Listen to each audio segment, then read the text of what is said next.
Car Talk guys. Do you remember Yes, that? I remember about the roundabout. Click and Clack. Yeah, and, yeah, you actually brought a recording. Yeah, yeah. And the tips on how to drive by these guys, how to drive around about, were recorded in the minutes. As approved by the law firm of Dewey, Cheatham and Howard. And that made it in the minutes too. Every attorney bar question. They still play them. I think they still do repeats on them. One of them's passed away. VCR has stopped, unfortunately.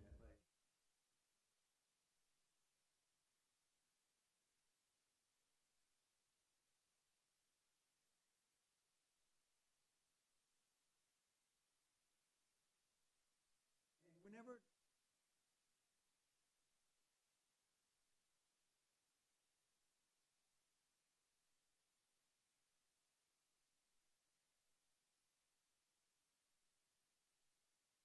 Yeah. Are you ready, sir? Okay. So I'll call the meeting to order. It's 7 o'clock. We have 2 minutes to look at, sets of minutes to look at tonight. So first one is the minutes of January 8th, 2019. Is there a motion? So moved. Do I hear a second? Second. Page 1.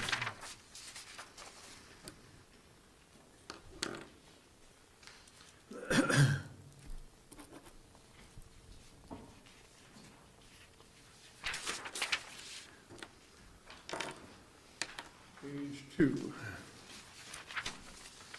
One thing on page 2, I'm on the last paragraph of item number 5, which started on the previous page, and the sentence says the documents will be updated.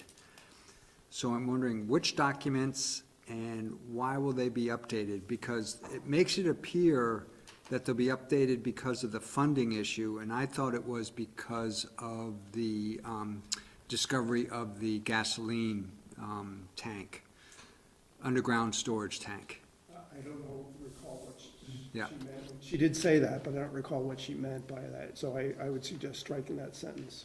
Okay, makes sense. Anything else on page 2? Page 3. I just had one thing under the water sewer stormwater fund, the last bullet, it says stormwater rates show an increase. I don't think they do. Yeah, I thought, I picked up, believe it or not, Terry, I picked up the same thing. I thought they're gonna stay level again Yeah, this That is year. the proposal, yes. So they will not show an increase.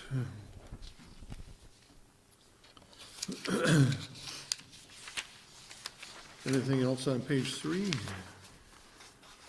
Page 4?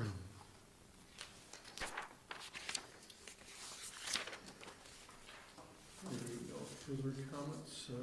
All those in favor of approving the minutes of January 8th, 2019, say aye. Aye. Aye. Any opposed? Do we have the minutes of January 14th, 2019? Is there a motion? So moved. Is there a second? Second. The one and only page 1.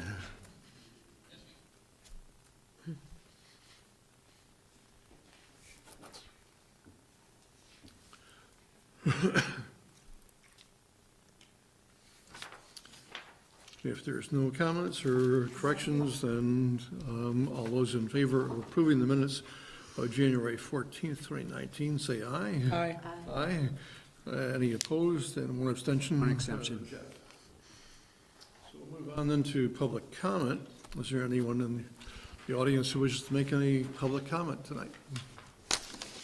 Seeing no hands raised, then we'll move on to item number 4, the redetermination request regarding the common level of appraisal for 2018.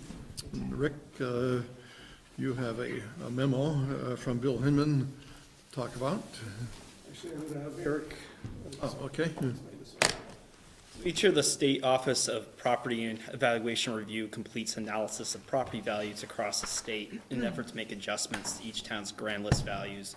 So the values are based on market value rather than assessed value. It's known as the Common Level Appraisal, or CLA. So Town Assessor Bill Hinman looked at our report this year, and there's a discrepancy between, the study has 2 numbers in it. It has a 94.7% and an aggregate indicated of 96.03%. Bill spoke with the state to say, why are there two different summary numbers in the report? And the state didn't have an answer yet. They need to do a little more research on it.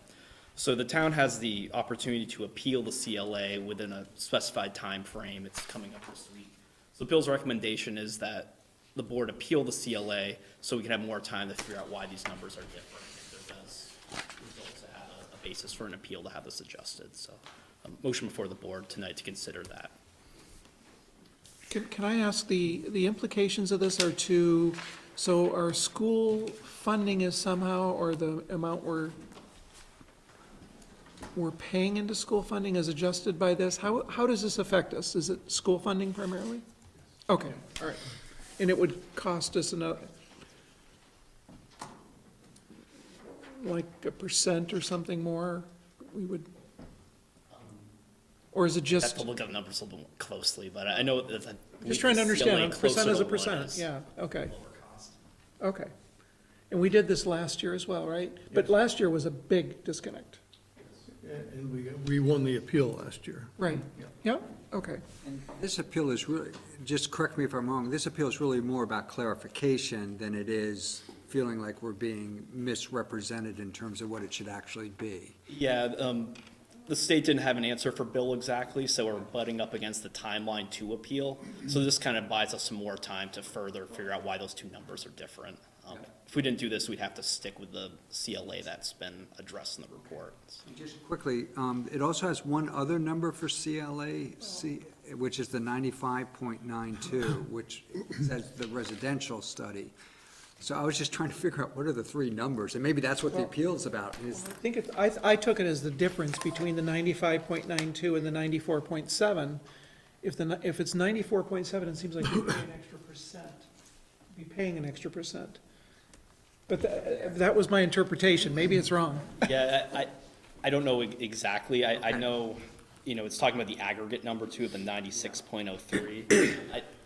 The assessor would have to answer this exactly, but I guess the end point is the two numbers are different. Yeah, Right. That number is very close to the residential study, which I think, again, I took, maybe in the future, we can ask Bill to be clear, but I took the residential study as being, our study, and maybe it wasn't, I don't know. We'd have him walk through the differences when he's at a future meeting. but I still think we should follow through on the appeal to preserve our, preserve our ability to get clarification and then agree or disagree. But it does beg the question, I mean, are we appealing, is the number apt to go down or go up? I guess it's hard to tell from his memo, because I would think, and the way I interpreted it is that he was doing it to represent the town, to see our numbers go lower, I would hope. So, anyway, it would be good to have clarity in the future. I think the bottom line is that if we appeal it and win, that it looks like that our tax obligations will go down. It does? So how do you, I'm trying to figure, how did you? Why would we appeal something if our tax obligation was going to go up, I guess? Well, that was my point, because, I'm trying to figure out, is it really the difference between the 95.92 and the 94.7, or is it something different? Yeah, my interpretation was, it's the difference between 94.7 and 96.03 in the second paragraph, but, Okay, That which was is, just- okay, so, okay. So it's about 1%, a little more than 1%. Yep. yeah. Okay. So we would need a motion in order to do this. I'd move to authorize the chair of the select board to file a petition with the director of property valuation and review for a redetermination of the town's equalized education property value. Is your discussion of the motion? Just, sorry, I should have asked this as a question before. The letter, the memo from Bill talks about our district advisor. And I was unclear who our district advisor is, or what that person's role is. Yep. Mr. Roger Kilburn from the Yeah. state, I think, Okay, so he's a state employee with the tax department, I assume? assigned to our area. Assigned out, okay, good enough, great, thank you. Further discussion on the motion? If If not, all those in favor of the motion say aye. Aye. Aye. Any opposed? No abstentions? And we'll move on then to general fund loan to the stormwater fund. Eric, I think you're talking about that too? Yep, I can introduce this to the board tonight. So we're looking at our stormwater loan program, and it's been highly successful in its first year. A number of neighborhoods taking advantage of this quicker than we had originally anticipated. So we know Meadow Ridge has phase 2 of its project. This is, to remind the board, probably the largest project that is being undertaken. And Williston Commons is also pursuing the project right now. Both these are out to bid. So looking at this, our reserves in our stormwater fund, we do not have enough funds to make these loans at this point. They're, looking at the memo here, there's estimated funding gap about $480,000. These are both out to bid, so the exact numbers will come in when the bids are open in February. But a tool that the town can look at is an inter-fund loan for circumstances like this. And we're looking at a proposal to loan from the general fund to the stormwater fund, estimating $500,000, a term of 5 years, with an interest rate of 1.92%. Inter-fund loans, a tool municipalities can use in circumstances like this, where public benefits are expected and there exists a loss opportunity if expected projects are deferred because the loan is not made. Interest is charged, so the thought is if that money was sitting in the general fund still and earning interest over that period of time, don't want to lose that opportunity. So interest is charged when the stormwater fund would pay that back to the general fund. But I guess that's the one thing, I mean, other than that, I mean, I thought this was a pretty straightforward situation, but given that we've had difficulty spending our general fund, making it go down, right? And we had trouble again last year, why do we need to charge interest? And what does that, I mean, what does it really mean when we're charging interest against? Because we're not asking the loaners, the actual loaners of the money to pay that back, right? We're still charging them the 1% because we have, we've written some policy on those stormwater loans, right? That charges I think it's 1%. 1.5%. 1.5, oh, thank you, 1.5%. So why charge interest above what we're bringing in, or why charge interest at all, given that we're having trouble spending the money in the first place?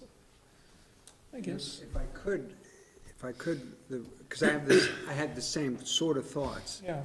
And my rationale for agreeing with it's a good idea is the general fund affects all residents of the town. It's a fund that affects all of them, where the loan program is a certain segment of the residents of town.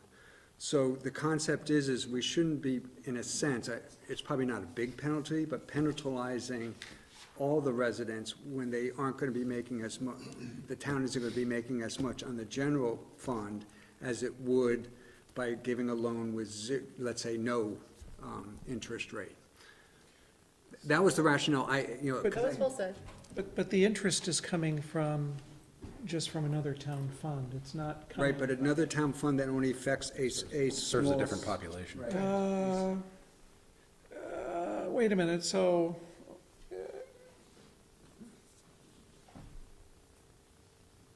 The loan is being given from the general fund to the stormwater fund to be able to provide loans to homeowner right, associations. but the stormwater fund is for stormwater, which is for the whole town. No. It's, sure, isn't the stormwater fund, the Yes. stormwater that Yes, funds no, all but the this stormwater loan- projects? This loan thing was for PUDs and for developments. No, of course, I understand, but I mean, the stormwater fund isn't a limited fund for just these few neighborhoods. It's a fund for the whole town, because we Right. have many stormwater projects that are paid for by, well, everybody's taxed on stormwater, so Right. everybody has a share of Sure, stormwater. and that's, I believe that's correct. The difference I see here is that the loan is so that the town can continue through the stormwater fund to provide loans to the homeowner association so that they can do the projects they need to do to get their stormwater systems up to standards. I don't have the right word there, so that the town can take them over.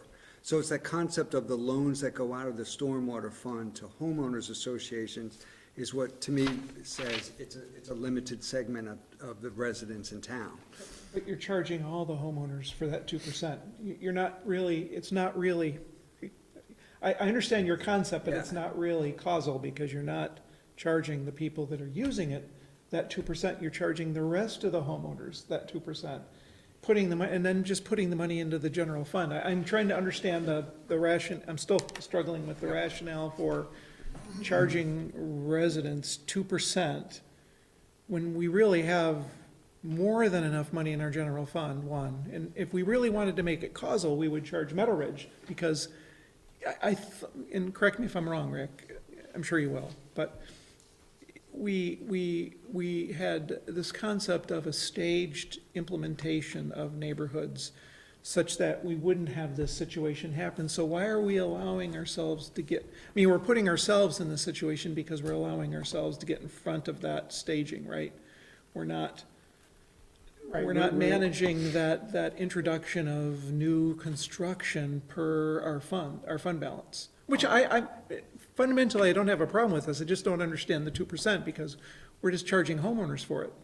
Not Meadow Ridge, we're charging all homeowners, because it's not really, That aside, I think there still is a fiduciary duty by the town to invest that money in the general fund wisely, and to just forego that interest is not, it's a breach of a fiduciary duty as far as I'm concerned with regard to those funds. You can sit there and argue who should be paying the interest within the stormwater fund ad nauseum, but I don't think that you have the right to sit there and, that we have the right to sit there and say no interest in the general fund for that long. yeah, but it's just, we're just charging taxpayers. They put the money in there, and we're charging them again, because it's their money that we put in there, and we're kind of charging them. I guess it doesn't seem to make sense to me. That's my point. So I would. Maybe a simpler way of looking at it is, we have an enterprise fund that's borrowing money from the town general fund. Yep. And shouldn't that enterprise fund, because it's supposed to stand on its own without support from the tax base, shouldn't they pay interest to the people, the fund that's loaning them the money? And so, and that would apply to any enterprise fund that we have. Yeah. Water, sewer, stormwater. But those fees are just gonna get paid then by homeowners.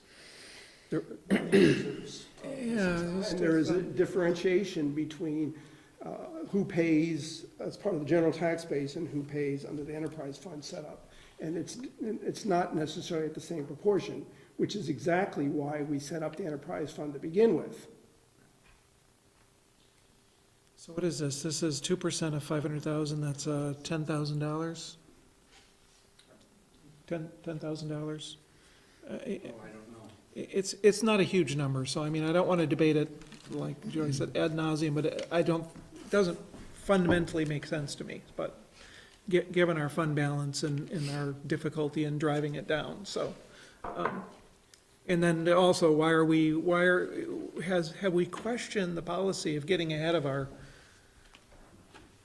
ahead on construction of our fund balance? Because I thought that was going to be managed in a way that we didn't have this problem, so it's kind of a question back to you, That is an why isn't option the board has, absolutely, that we can delay some of these projects. No, but why wasn't it? I mean, why wasn't it as an alternative? We're trying to encourage this work getting done sooner rather than later. Okay. And it's to the benefit of the neighborhoods, because presumably, there's no guarantee on this, but presumably projects done now will be less expensive than done later.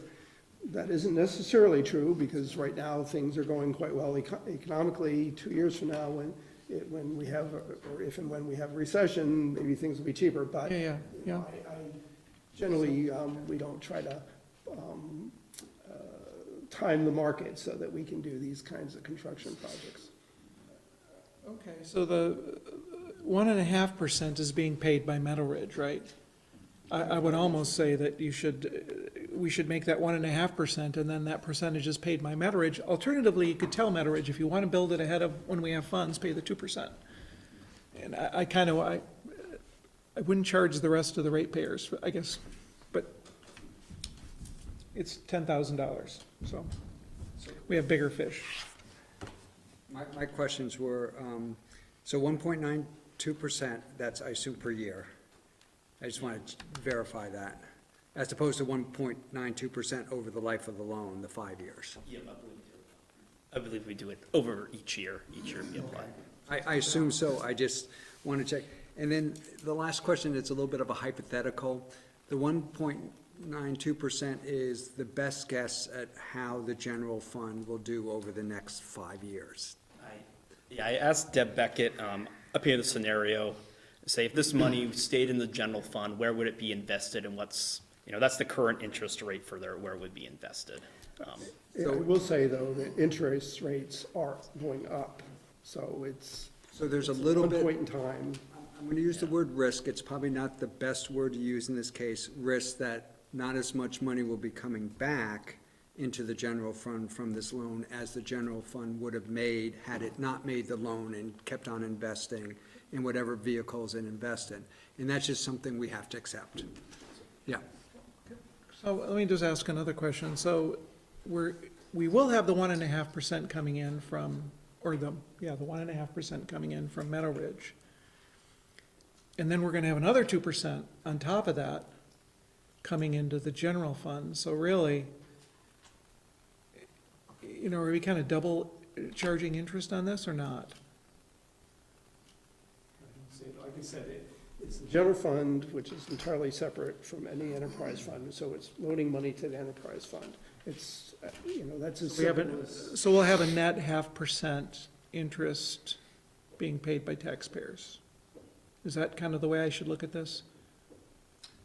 Because you get the 1.5 coming in Yeah, I get, from the person we're loaning the money to. Jennifer, am I looking at it right? The difference is the 0.5%. So it's really only a 0.5%. That is being paid not by the taxpayers, that is being paid by the stormwater users, the users of the stormwater fund as a whole. Which is more than just the neighborhoods, it's all the stormwater. Anybody that pays the stormwater utility fund. So they'd be paying an extra 0.5% on this They would 500K. It would be coming out of that fund, so they wouldn't necessarily be paying that. That fund would be paying $2,500 over that period of time. Got it, okay, thank you. And whether that rate changes or not, that's going to be a select board decision if that $2,500 changes the overall rate of the stormwater. The amount that the stormwater users have to pay. Oh, whether that will It cause impacts a the rate fee. change, it seems unlikely given the number. Exactly. Thank you. so that $2,500 a year will show up as an expense for the stormwater fund, that interest payment. Well, the whole amount will show up as an expense, and then the revenue coming in from Meadow Ridge will offset a portion of that expense. And Jennifer, this maybe shows my lack of financial understanding. Does the difference between this loan from the general fund to the stormwater enterprise fund being a 5-year term versus the loans that go out to the homeowners associations being a 20-year term, does that enter how we should think about this at all? I don't know. Okay, The answer to that off the top of my head, I can't. okay. Yeah, So what we're being asked to think about tonight is not a motion, but a consensus or a majority opinion, asking the staff to go ahead and develop the necessary documents to come back for final approval from the board. And I can agree. if we have sort of a consensus, or at least a majority yes, then we can go forward. not me, so I We don't have see the 4 sense. We have 4 out of 5 that would wish to go forward with it and have the staff prepare the necessary documents to come back to us at some time in the future. So now, we're at the thing that we'd like to hear every year, and that's the audit report. And Jennifer, you've written a memo on it, but perhaps you can lead us through the audit report that we have. So if you're gonna come to one select board meeting a year, this should be the one? This is it. Super exciting stuff. Left this in your box over the weekend. I'm sure you all sat down and read it in the Sunday snowstorm. In between shoveling, yes. correct. Yes. I did kind of put an outline in your packet that just kind of walked through the documents and what you were looking at. The first one that I wanted to talk about is the governance letter, which is the separate piece that's different from the audit book. This audit book is shared publicly to anybody who requests it. This governance letter is specifically addressed to the select board and management. Some highlights in this report are that all significant transactions have been recognized. That's what they do in the audit process. They review it and make sure that all of the information that we're presenting to you throughout the year is clear and accurate. There were 3 misstatements in the audit that we chose to pass on. You can see as a whole or separately, none of those had a material impact on our financial statements. One of those is actually a carryover from last year, so you saw it there last year as well. It is the sewer receivable in 2017. Yep. And then the other ambulance receivable and grant receivable, we often have a small discrepancy in those because when we're doing that in end of September, we don't necessarily know. The October report is not complete at that time, so there's usually a small discrepancy there. It doesn't have a material impact on our statements. You will also see that there were no disagreements with management during the process of audit, which is always a good thing for the select board to know, that we're not forcing the auditors to make decisions that they don't want to make, or we're not disagreeing with them in any major way. One of the biggest items that the select board should take up this year is a recommendation from the auditors about our capitalization policy. Currently, our policy is we capitalize anything over $5,000, and their recommendation is that we move to 10. That is something that management would support, and you'll probably see a recommendation on that throughout the year. What are the practical things that, what does that mean, in other words, to the town? We don't have many assets that are within that 5 to 10 range, so it really has no significant impact on those financial statements. It's really just streamlining that to make it more manageable. So there are no implications? Yeah, is there any value of taking a $5,500 piece of equipment and spreading that over 7 years when we can expense it in the year that we get it? So it is something that you'll see, probably Rick and Eric and the new finance director will bring that to you at some point during this fiscal year. So you won't come back and help with that? I will help however you need me to, Jeff. Any questions on this governance letter? I mean, my only question, I think it's obvious, this is a very good letter. We should be happy with it. The next part of the book is just at the very beginning of the book is the independent auditor's report. So they're just expressing their opinion on our financial statements. And you'll see that their opinion is that these statements are presented fairly and accurate for you. That is, yeah.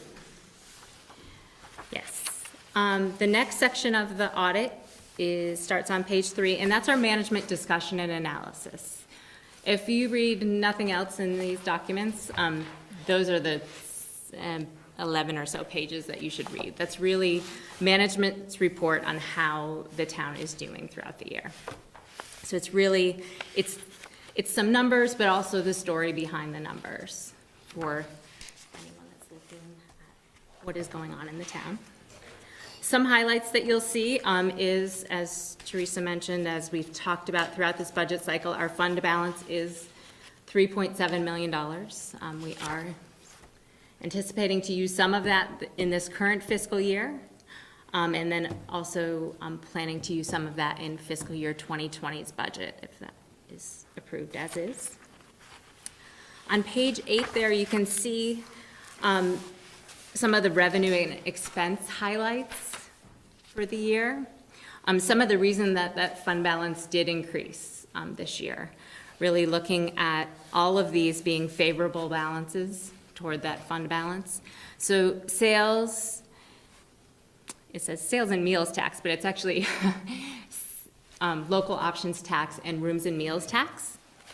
That was $290,000 over what we had budgeted for last fiscal year. So as you saw in the budget this year, we did increase the amount that we're budgeting for that line item. We've been pretty steady, especially on the local options tax side, and we actually increased that this year. So hopefully getting to a number that's closer to our budgeted number. And the reason to do that is that we don't want to increase the tax rate when we're actually getting this money from another source throughout the year. So really trying to budget that more realistically to what we're actually receiving. Other increases, we've continued to, oh, sorry. Jennifer, we increased it about $200,000, was it? I'm trying to remember what. I can't remember off the top of my head. I know it was, local options tax was about 3%, and rooms and meals, we budgeted to increase that, I believe, 5%. Is what I remember. The dollar value of that, I can't remember off the top of my head. I can look though. It was pretty much to make up the difference between, It was to get closer to this number that we saw last year. This, this number is, as I've said every year, more than once, it's a very volatile revenue source, and it can vary by hundreds of thousands of dollars, depending on which way the economy's going. And we're trying to predict the economy quite a few months out, which if we did a really good job of that, we probably would be. Yeah, make more money on the stock being market. different jobs. Last year, we continued to see police underspending. This fiscal year, though, they are only down one career position, which is not an only, but compared to last year when they were down, I believe Chief Foley reported this time last year, they were down almost 4 positions. So in much better shape, hopefully planning to use more of their budget this year and not have that underspending. And then we did have other financial sources. So we received the bond proceeds for the fire truck last fiscal year. We have not seen that expense. That expense will hit this year. So that'll be sitting in our fund balance to use. So that is, while it's in our fund balance, it's not necessarily available for use. Yeah, the next section on here is the financial statements. They go through the financial statements in both full accrual and modified accrual. However, Is there a brief explanation of the difference between the two? yeah, so modified accrual is how we often report to you. It's more of a cash basis almost. And then full accrual, we really do only for audit purposes, so that these statements can be compared to other organizations. In Exhibit F is our financial statements. Those are the ones that you see throughout the year from the finance director of how we're trending to budget. So it's really just each expense line item that you approve in the budget, looking at how we actually did in those line items. So if you're curious of the different ones where we're really off on that budget, that's a great place to look. Some of those you'll see, as we talked about just a moment ago, is in the police department, really having a lot more in the budget for labor in police that we actually didn't spend, the actuals. The next section is just the notes of the financial statements, so really walking you through some of the significant accounting policies of the town, current town commitments, any debt that we have, and employee retirement plans. So really just more detail of what is actually shown in these financial statements.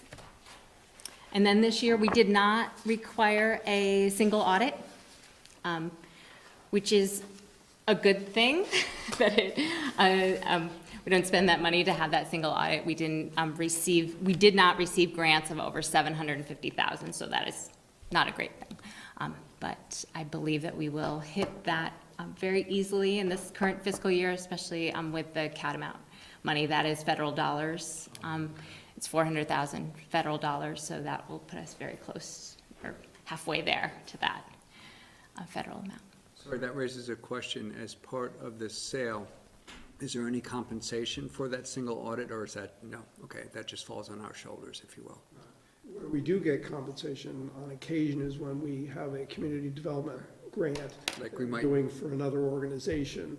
And we have, like we just did, I guess, with the Burlington project and the school renovation project they have.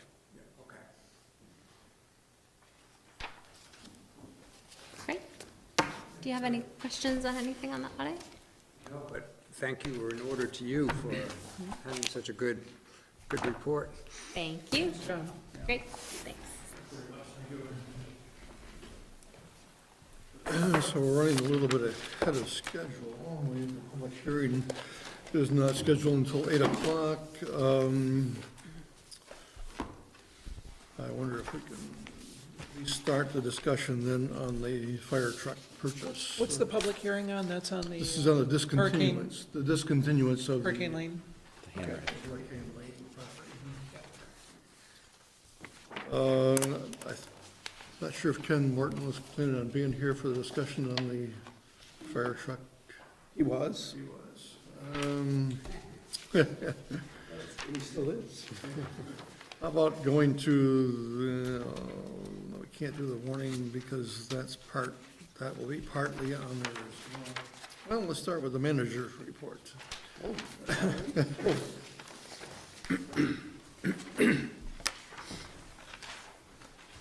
Well, I was thinking Mr. Cloud on this, she just got to leave. Yeah, I was gonna have, Jennifer, I'm doing the manager's report and the financial report is part of that. Are you gonna be prepared in a few minutes to maybe talk about that? I have some other things. Looking through to see if there's really anything that's significantly different from the last time that we reported on the financial statements, and there really isn't. Everything's continuing to trend where we thought it would throughout the year. Property taxes have been billed for August and November. Collections on those are trending about where we expect them to be. And interest revenue is the story of the year, really, as far as that big discrepancy that we're going to see between what we budgeted and what we're actually receiving. We're trending now about close to 100,000 if it continues throughout the year, and we'd only budgeted about 25,000, so quite a big. And local options tax, we're not gonna see that second one, so we really have not a lot of history when we go into this budget cycle for that local options tax. We've only received 1 quarter of the fiscal year, and that, as you saw, was significantly higher, so we'll get that next one, I believe it's February 15th, so probably next month, I see that. Jennifer, I had one quick question. Under expenditure highlights, it says 2/3 of transportation payments. Yep. And I was wondering what was meant by transportation payments. So we pay Green Mountain Transit, Okay. our commitment, and that's part of the budget, and we pay them in 3 installments, and we've made 2 of those 3 so far, so that's why that looks higher than 50% where other things are trending. Any other questions? Jennifer? So I'll continue. The quarterly report, I was not able to get that done in time. I will have that done well before the next board meeting.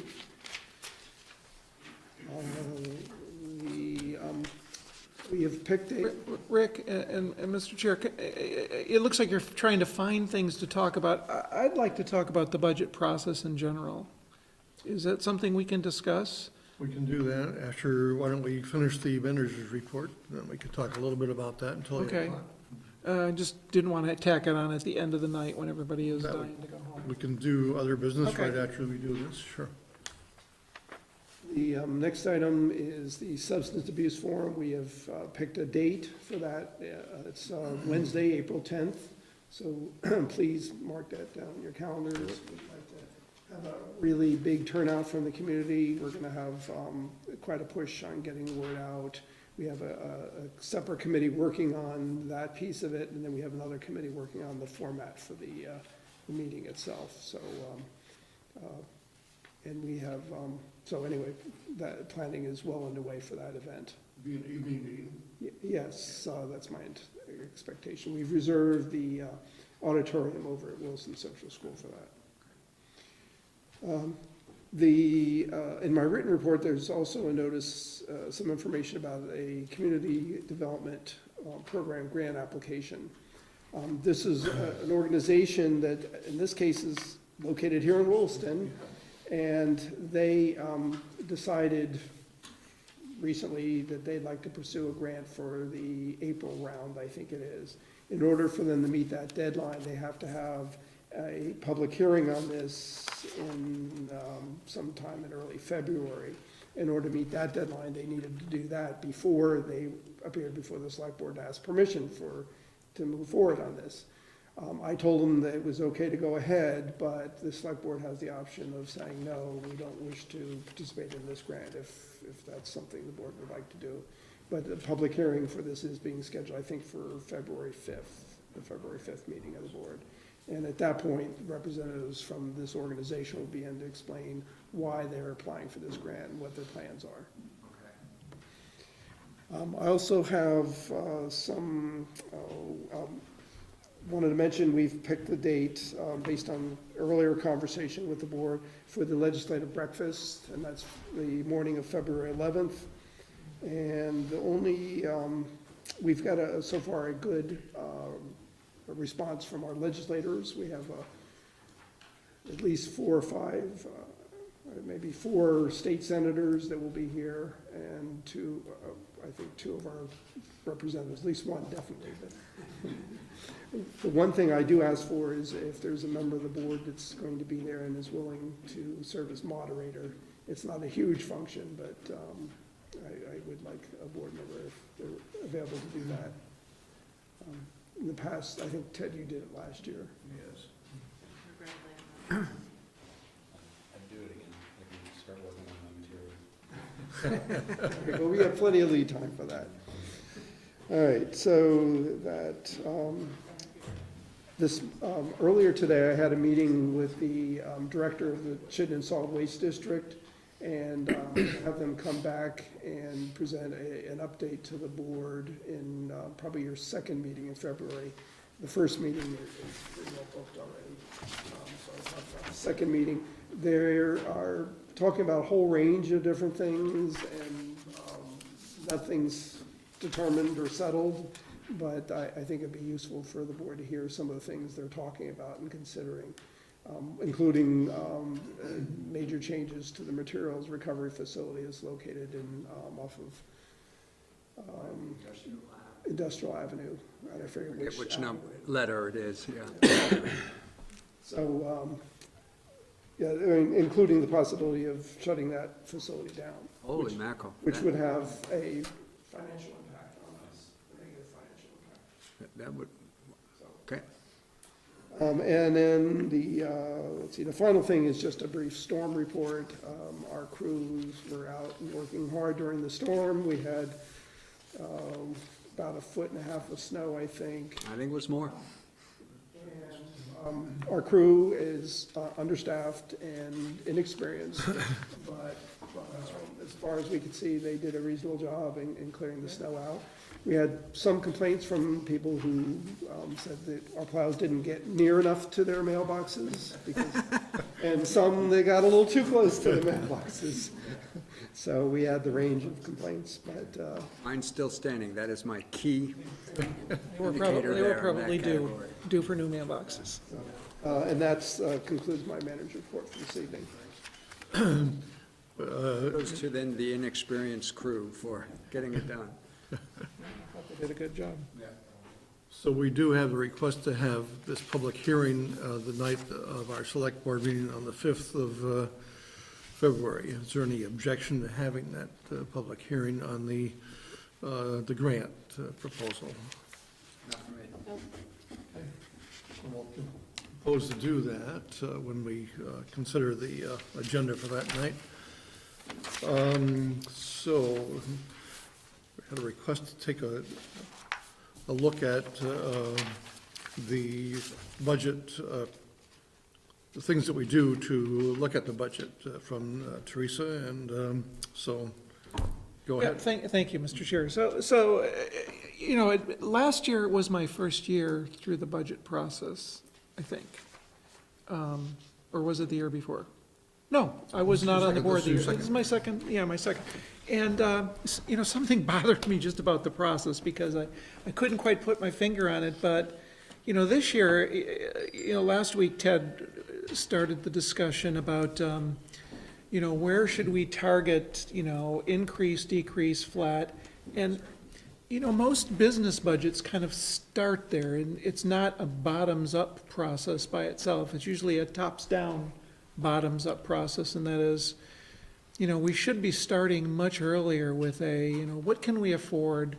What should be our outlook? What should we be targeting and be pushing down to Rick? What finances we should be seeking from the departments? And then Rick should be managing that into his departments. And of course, things will pop out. We need this to keep services flat or to keep services going well, or we need new services here, in which case, you know, Rick brings forward a justification for doing that. But coming in, and then the timing of this is such that since we could try to cram it into 6 weeks or so at the end of the year, let me bring up just the fire truck, and I've been poking at a few things here, and I find it awfully uncomfortable to poke and prod, and it's getting a little feisty. The feedback from the chief is getting a little feisty, and quite frankly, there's no reason for that, right? I mean, there's no reason for us to be here at the nth hour, needing to approve a budget that we haven't really discussed. At least we haven't discussed the issues at any great length. So I would think we could move that back a little bit, talk about the structure from a top down. What are our targets for the town? And then any big items come up a lot earlier than a couple of weeks before we're approving the budget, because I feel like I don't have enough time to research and look into things. We have 2 sets of questions, and on the second set of questions, I'm glad the chief isn't here yet, because he's already getting feisty, and he implied, you know, I'm not gonna put my residents at risk. Well, nobody's suggesting that, but I feel it's my responsibility as a board member to ask questions and, you know, look for alternatives, but I'm not going to make up alternatives, right? And I don't see any, so I look at Rick as, that's part of your job to challenge your staff and come up with alternatives and present those to the board, and don't really have any, right? The things that are proposed to us have no alternatives, I mean, best I can tell. And that's kind of what I was seeking from the chief, but again, I'm not an expert in this business.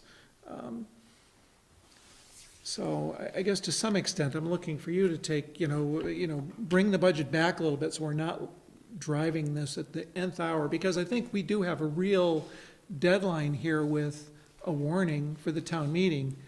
And it seems like we should have a month, back up a month here and not be, especially on big items. It would be nice if the fire truck bond issue came up and the new staff came up in September rather than December or January. I'm not sure when it came up, but it seems like this is my second set of questions into the chief, clarifying questions, and they're already seeming, just reading between the lines, a little feisty. So, and quite frankly, I would have expected you to, one, already know the answers and not have to send those directly to the chief. So if you're challenging the chief and the expenses, then I kind of expect the manager to know these things. So I was kind of surprised when you just forwarded my questions without even reading them to the chief.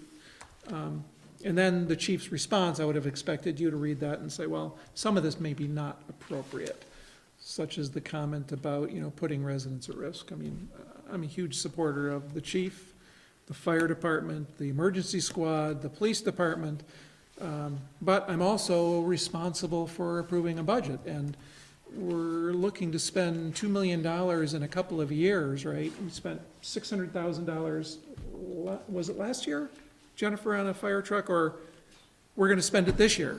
So in 22, we wanna spend another 1.4 million, so that's $2 million over a couple of years. And we had 7 structure fires. And again, I'm not minimizing. I'm just I was looking for alternatives, looking to make sure it's justified, and my questions feel like things are getting tense with the chief, and I don't think, I'm glad he's not here, so I'm glad I'm talking to you about this. It doesn't feel appropriate, it feels like we're up against a time deadline here too. So now we're at the nth hour. I feel like I'm kind of over a barrel a little bit here with no alternatives, and you either approve the budget or not. So anyway, so Mr. Chair, I guess I'm looking for, it seems like this can happen earlier than it does. And then we should start with the tops-down process, kind of this is what we expect, this is the financial situation, this is how much money we should be putting in, spending of our general fund, and this is where we should be holding a theoretical tax rate, flat, low, high, and then drive that down into the departments, and exceptions would come forward then. Just a thought. So that's kind of the way a business works. A business doesn't, a department doesn't, you don't ask your department, well, tell me what you want, and 3 days before I have to put my budget in, we got, I'm exaggerating here, of course, but, a couple of weeks before I have to have my budget in, my department brings me all their wish lists. It works a little differently than that, right? You kind of tell them what they have in the first place, and usually it never is more. Usually try to hold the line. But there are exceptions, of course, and you make them justify them, and justify them hard. It's a couple $1 million. I mean, to me, it seems like a big ticket items. And then, the other thing that bothered me about the expenditures, and again, I'm not suggesting I don't support the fire department, is the fire marshal was sold 1 week as a fire marshal and the next week as an admin, whereas we would have another administrator, and the fire marshals would really be the fire department firefighters, I guess, not, so, again, it seems like that should have been somehow filtered by you to come up to us in a more realistic manner when it was sold to us. Just, it should come out as, this is what we need and this is why we need it, so. And I know you're proposing some changes there too, but some feedback. So I wonder if next year, if we were to have a retreat earlier in the fall, to take a look at what we might propose for budget at that point, whether that would serve your purpose at the... Well, I would hope it would serve, I mean, I'm certainly not a dictator in the board, and you're the leader, Mr. Chair, so I'm just making a suggestion that something doesn't seem right about the way we're doing this, and I'll say it's kind of the way we do a lot of things, because I feel like, everything gets set in concrete, and then we are up against a deadline for stormwater, catamount, budget. It seems like it feels like we're not getting in early to set a policy, which would be our budget. What do we want our budget to be? And then letting staff do the groundwork, the footwork that they are responsible for doing, and then bringing it to us. It seems like they work something up, bake it, and then it comes to us. So I'm just suggesting another way to do things. I like the idea of maybe some early input into town staff in terms of our thoughts on the budget. But just a couple quick thoughts. We're a municipality, not a business, and we operate, I think, very differently. And, our goals, our priorities are very different than what a business would be. So that's a tough comparison. There are certainly principles that cross. I think you're absolutely right. I find being on the select board sometimes a little delicate because we're a balance. We're a balance between providing town staff with the resources and the tools they need to do their jobs effectively, safely, and provide the best service or cost-effective service to the town. At the same time, we're also there advocating for the taxpayers who don't want to see, anytime the taxes go up, anytime there's taxes, but in particular when taxes go up, that's an impact on them. I sometimes find that position to be challenging. It's part of being on the select board, though, and it's actually part of what I get, the word isn't enjoyment, but some satisfaction out of when I feel we've done a good job. In terms of the budget process, or in terms of when it happens, I suspect we are in concert with the majority of village trustees, city councils, and select boards that our Decembers, or late Novembers, Decembers, and Januaries are budget season. And it's always going to be a crunch. And it's kind of our job to take the budget and go through it with whatever fine comb we feel we should, and come up with, you know, the questions, the challenges, hey, why does it make sense to do this? You're right, it's not the time to make groundbreaking changes, but we have seen our departments morph over time, and the fire department's actually a great example of that. That's a fire department that 10 years ago, correct me if I'm wrong, was strictly a on-call volunteer fire department, where today, because of the needs of the towns and the chief advocating, sometimes making progress, sometimes not, in transforming that fire department into what I feel, you know, I'm no expert either, but I feel good about how the fire department is meeting the needs of the town in a mechanism, in a way that, in an appropriate manner. And so so these processes necessarily shouldn't happen overnight. They sometimes are going to take times to appropriately develop, and it needs to be a step-by-step process versus, in most cases, I would think, then suddenly things changing. And then the other piece of it is, one of the benefits of the budget, I think, as a select board member, is it really helps us understand how the town works.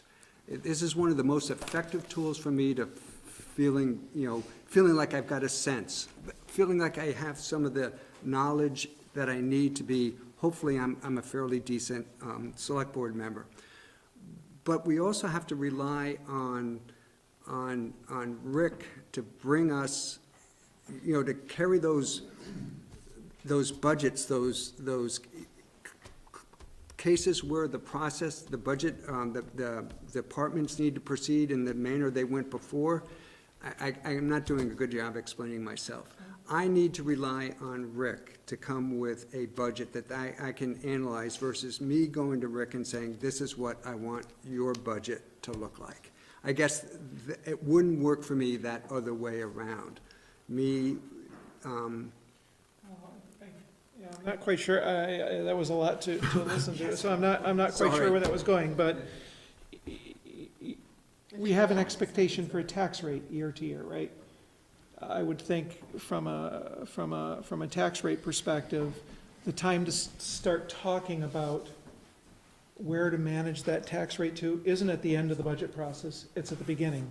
It should happen ahead of time, and it shouldn't be a mystery to us where that tax rate is, right? And the finance director should be able to tell us that up front. But we learned that the very first day of when Rick presented the budget, what he anticipated the tax rate to be. And why wouldn't we have that discussion and direction up front then? And my reply would be, I don't think that's a bad idea. On the other hand, this year, Rick did a pretty good job of nailing it on the head, coming to us with what he was presenting as a tax rate, and my idea of what the tax rate should be in terms of keeping it within people's ability to pay, were pretty closely matched. And I think that's one of Rick's strengths or skills is doing that. So, yes, I don't think it's bad to have that discussion, but on the other hand, I think Rick is pretty good at having a good understanding of it. It all depends on what you think your value is, I guess, in terms of if you're just here to stamp it at the end of the day, then that's. No, I don't think so. I wouldn't say that's fair at all, not even a little bit. The big issue for me, there's first two things, and then we're gonna have to get to our public hearing in a moment, but This is not a business. It is a municipality. It has to be run efficiently, economically, and effectively, but it still is not a business. The motives and goals are very, very separate. I own my own business. I pay employees, I have overhead, and I have profit, sometimes more than others. So I get, I'm in my business to make money. Here, we're in this to provide a service at the most economical and efficient cost that we can. So I don't want to tell the town manager and have him tell his department heads, this is the number that you've got to work with because this is what I learned in business school. I want the services to percolate up. I want it, to go back to the wonderful example of the Carter administration, 1977, anybody? Zero-based budgeting, where it's like, okay, it's not just the same number as last year, this is what we actually need. And I think we come close to actually doing that with the town saying, okay, these are the services that we need to provide, this is how much they're gonna cost. And there have been year after year, particularly during the recession years, where we've said to management afterwards, the number's too high. The property tax base, the taxpayers will not support this. Cut and come back and tell us you're the experts, come back on what your budget, what you think you can cut to get the number that we need. But you don't, we should know that up front, right? We should know up front whether that makes sense or not, and we probably did this year. So why don't we have those discussions up front? And I'm suggesting just having them a little earlier. If that's what you're suggesting, I don't have a problem with it. Yeah, I'd like to start early, because I don't want to be in the situation where I ask a couple rounds of questions, and all of a sudden, we're up against a deadline, and tempers are flaring a little bit on just having the discussion. So, making a little earlier and having the discussion on affordability up front, that's what I suggested, I think. And I'm not suggesting we're like a business, but that's kind of the way you don't just do bottoms up, you typically come from both directions. Well, I think we don't win that way. We're not profiting here. We need to move on Okay. tonight. Yep. The next board, after we have the election in March, we'll perhaps have a different board. We might have the same board. We can have this discussion at that point as to what we wish to do going forward. So we need to move to the public hearing tonight on the Hurricane Lane discontinuance. And I'll read the warning that was put out. We have already done the, examined the segment of town highway on January 14th. The public hearing for the purpose of receiving testimony, including from persons owning or interested in lands abutting the segment of Hurricane Lane being considered for discontinuance, shall be held on Tuesday, January 22nd, 2019, at 8 p.m. at the Williston Town Hall located at 7900 Williston Road. So I'll open the public hearing, and tonight the town attorney has made some recommendations on how we should proceed. And he has said that we should swear in the people who are going to present testimony for the discontinuance tonight, and then go to deliberate on the subject itself, and then go forward from there. So at this point, I think there's 4 people who are probably going to testify tonight, and that's Eric Wells, Bruce Hoare, Doug Nettie, and Fernando Cressa. Is that correct? So if you'd all just stand, and I'll read you an oath to confirm.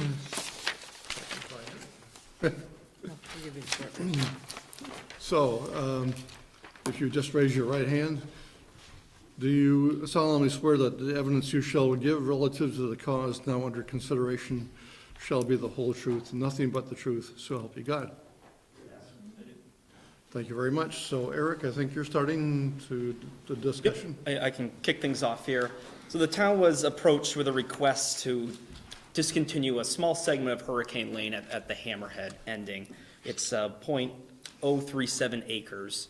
And we were approached by Crusty Nettie Real Estate. The reason for discontinuing this piece of roadway is it would adjust the town's boundary line.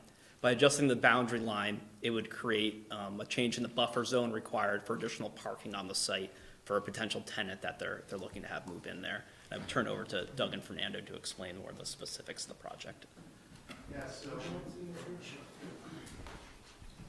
If you would just introduce yourselves for the cameras. Doug Nettie. I did that last time, didn't I? I do it every time. Doug Nettie. Fernando Cresta. Fernando and I own this building, which is around 66,000 square feet at 291 Hurricane Lane. We have one tenant in there called A6 North, and we have a business, Flexiseal, that's not only going to occupy the building, but they're looking to purchase the building, move their company from Essex to Williston. They're a manufacturing company, really quite a good company. And, but with their employee base, they need more parking than the site currently has. We just finished a hearing down with the DRB requesting the addition of, how many parking spaces? 25. 25 parking spaces. Of those 25 parking spaces, we're looking to permit, and I think we'll get a permit from, subject to this approval here. 11 of those 25 parking spaces are impacted in this setback from the hammerhead. So by removing this hammerhead and providing an easement to the town of Williston and bringing the setback to, from the new property line, we're able to provide 11 new parking spaces on the site for Flexiseal, who's interested in, again, investing in the town and moving their company here. Just to catch up, did the DRB approve the permit with the condition? They don't, they're in recess right now, they're probably approving it right now, but they don't approve it in front of us. Their wording is that, subject to the select board approving it, that's a condition of their approval. That's your question, Eric? Yep, just want to make sure we stated that. Yeah. Any further testimony from you, Fernando? No, nothing to add other than same thing that Doug just mentioned. Flexiseal needs the extra parking spaces, and that's the only reason we're asking for the change. Bruce, do you have any comments to make? No, there's no detriment, there's no detriment to doing this. We're gonna get the same rights we had basically before this happened anyways. I'm sorry, Bruce, the same that we got before? We'll have the same rights that we had as if we had ownership. Okay, same One of rights. my rules is to never give up right away. So if I'm saying it's okay, I would say that, anyway. I'm really adamant we shouldn't give up right away, but in this case, it's not an issue. Okay. We have an easement document that we would execute Yeah. if the discontinuance went forward. So since this is a public hearing, is there any member of the public who wishes to make any comments regarding the proposals? Seeing nobody, is there a motion to close the public hearing? I'd move to close the public hearing on discontinuance of a segment of Hurricane Lane. There's a second. Any discussion on the motion to close? I assume we got no written, anything like that? Okay. All those in favor of closing the public hearing, say aye. Aye. Aye. Any opposed? So now we'll go into deliberate the discontinuance if we wish to, and at the end, we need to have at least a straw poll to support the discontinuance if we could agree to do that. So is there any comments from the board about the proposals? Seems to make sense. So I think we were all in consort when we were at the So- site. No objection. Procedural question, this is Yes. our conversation right now is pursuant to a directive or a recommendation by the town attorney that this is the process we follow? Yes. Okay. Just curious why we don't just like make a motion and talk about it then, To make a motion to either. To deliberate. execute quitclaim deed or, yeah, I mean, it's a point of order, I don't wanna waste time. Well, I had a question as to whether we needed a motion to go into a deliberative session or not, and consensus among a few of Among the us where attorneys is we no. didn't, we didn't need to do that unless we wanted to go into a closed session for a deliberative session. And since I don't think we need to do any of that, I'm just suggesting that we do it in the open, and if, it sounds to me like we, in the straw poll that I just heard, that we had consensus to go forward with a discontinuance. Correct. Yeah, if we did make a motion, I would label it to have a chat, but Is that a legal term? it is tonight. Yes. Municipal chat. What is the next step then after this? So the next step is to consider authorizing the manager to execute a quitclaim deed, and we'll also ask the staff to draft a formal written order of discontinuance, which can be approved by us by just signing the document. So moved? Yes. Essentially, signing the written order is a yes affirmation to discontinue the. So that hasn't been done yet, the quick claim deed or, okay. The quitclaim deed is drafted, which contains the easement language. Okay. I'm about to throw a motion out there. Yeah, to direct the staff. Yeah, to authorize the town manager to execute, is the motion in order, Mr. Chair? Yes. I'd move to authorize the town manager to execute a quitclaim deed on 0.037 acres of Hurricane Lane contingent on the Select Board first ordering discontinuance of the Hurricane Lane segment, which is to be quitclaimed. Here's a second. Is there any discussion on the motion? We've already deliberated. Hearing no discussion, all those in favor of the motion say aye. Aye. Any opposed? And no abstentions. All right, we've taken care of, I believe, everything we need to as far as the, Yep, what I'll do is I'll have the final written order finished, I'll have the town attorney review it, then I'll circulate it to the board, and then the board can either sign it electronically, email it back to me, or come in and sign it this week at the town hall. Once it's signed, we'll record it, and then it won't be officially discontinued until. so we would expect to have that done by the end of the week? Yep. Okay. A quick question. By signing digitally, what mechanism will you use to do that? I think you would need to print it out and physically Oh, sign okay. it. The old I was gonna fashioned say, sign? I have not seen anything come through that we're signing digitally. Yeah, yet. no, It's just. not even it can- authorized. Yeah, it can be. Same question. So this is the old school way of signing digitally? Yes. Actually sign it and then you make it Returning digital? digitally, I guess. Okay. That's what you meant. I think my preference would be to just use the old method of just signing it, Yeah. same In document. person. We don't Yeah. have, right, okay. And I'm happy to do that, don't get me wrong, it just, we have some system at work where you sign in. No, I was curious because I've not seen the board do it that way. I wouldn't. Yeah.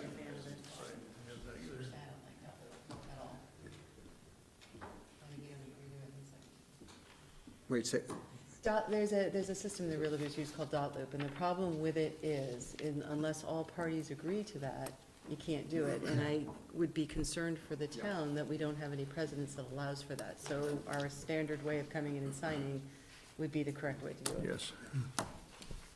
Sorry, long-winded. always good there. Does it matter what color ink I use?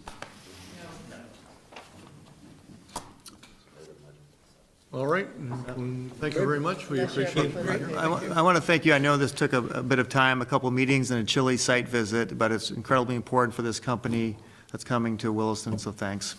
Wonderful. Can I ask, is that Flexi-Seal, is that the same thing we see commercials on? No, It's not. no, they do industrial, mechanical seals for water systems and, Serious yeah, industrial. yeah. Yeah, they're like a national, their products are used throughout the US. Yes, it's international. They have offices in Brazil and Louisiana, and their main headquarters are now going to be in Williston. So, thanks. Right there. A lot warmer tonight than it was last Monday, so yes. That's true. That's funny, because I went on a day, it Yeah. was sunny, it was calm, Yeah. you know, I might have had to put a jacket on. So let's move on to the fire truck purchase and consider adding an article for a vote by Australian ballot for the purchase of a new fire truck. And I think there's been some questions regarding the need for the truck, and the fire chief has responded with some answers, I believe, to this. And so if there's questions Tonight, for the chief, this is the time to ask. Oh, okay, so the chief isn't gonna go through his, Well, he's done it before, but he can do it again, I'm sure. I mean, I can Is there ask really more need- questions. Is that okay? You want me to go through and do it that way, or you want him to go through his answers? We should ask more questions, because I think we've all heard this. Yeah, we've heard this. Sure. Yeah, thank you. Welcome. So, I'll start. Chief, for many years, we've had a capital plan for replacement of fire trucks. And I forget, was there a process that we used to sort of adopt this, or do we have just relied, first of all, I want to make sure that's correct, and it's morphed a little bit, but it's been in place for quite a while now. The board does approve the capital program, which includes all 6 years of Okay. the document that you presented with. And so what we're your recommendation for the $1.4 million bond vote to purchase 2 fire trucks is a modification of that capital plan, a slight one. It happens to fall on this year, and one that you believe will save us significant money over time. That's correct. I just want to make sure I had my understanding of what you were presenting us with. That's my quick version of it. The only other question I have is, you've used the term quint many times. I didn't want to show my naivety by asking, what's a quint? But I'm going to ask that now. When you say a quint truck, what do you mean? Is it a manufacturer or a type of fire truck? It's a type of truck, and it combines what is provided with a ladder truck as well as what's provided with a engine. Okay. So both are combined into one vehicle. And the quint refers to, the term quint, is it? 5 things, Oh. booster tank, hose, Acronym. pump, ground ladders, aerial device. Okay, now I get it. So any company that makes fire trucks presumably could make this truck? I'm sorry? Any fire company that, or fire department, fire equipment company that makes a truck could do this? There's more than one company. Absolutely. That spreadsheet that goes out 40 years, I've been generating probably since I've been chief, so, 28 years, whatever. And during the time of those years, those trucks were less common. Now they're very, very common. And every manufacturer offers those trucks. And another piece of it is, and I think I asked this last time, but I'm just going to repeat it if you don't mind. When the proposed apparatus, I'm going to call it grid, because that's what it's labeled on the sheet you gave us, we will be down to actually 3 fire trucks. Fire trucks, I mean, trucks that I think of as fire trucks. Big trucks. Big trucks. The rest will be either smaller trucks for things like brush fires, and that type of thing, and some pickup trucks that you normally use, in addition to the 2 command vehicles that you also need in the department. In the ambulances. But in terms of fire trucks, we were at some point, I think, up around 6, maybe 8. We had 5. We used to have 5, 4 Okay. engines and a ladder, and now we have 3 engines and a ladder, and we'll end up with 2 engines and a quint, which is a combine of a ladder and an engine. Okay. And that puts us at the absolute minimum of pumping capacity to be able to meet our ISO rating that we currently have in the community. Absolute minimum. Right. So we couldn't go any lower. We couldn't go to 1 and 1, Okay. is what I'm saying. I But we can, do. but we I'm can go actually- as low as 2 engines and a ladder truck. If you were more to say something like, we're at the absolute minimum plus a cushion, that would make me feel a little bit better than at the minimum. We'll be okay. Okay. And you're the expert in saying. when- We'll be okay. What is okay, yeah, okay. So the proposal is to retire 3 trucks and replace them with 2. Yes. Are there further questions? So which 3 trucks are we retiring?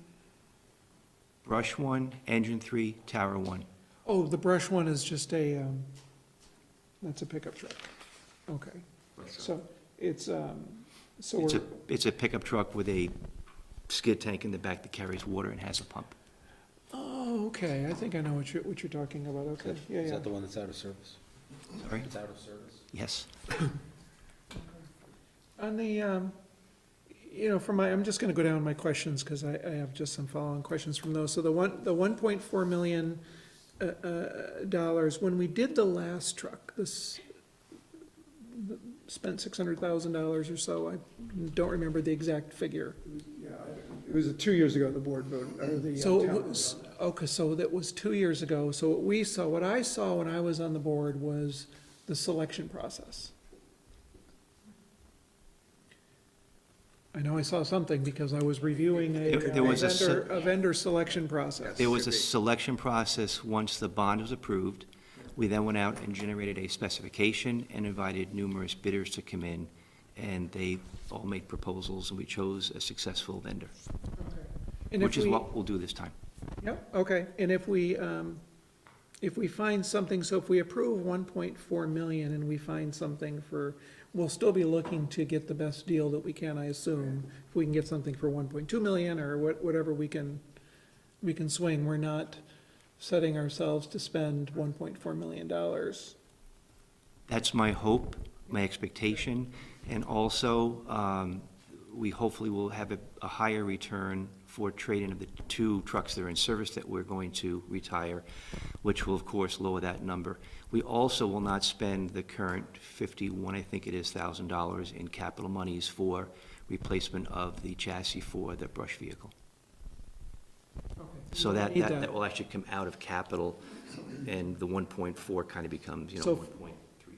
So for brush fires, you're proposing using one of the other trucks? That kind of intermediate pumper we're talking about, one of the 2 trucks in the bond.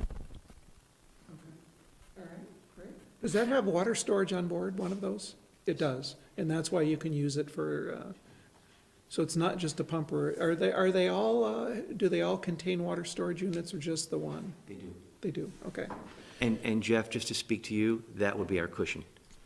Because that brush truck that's more robust than what we have now, but certainly smaller than the pumper we have now, would carry a pump that has pump capacity.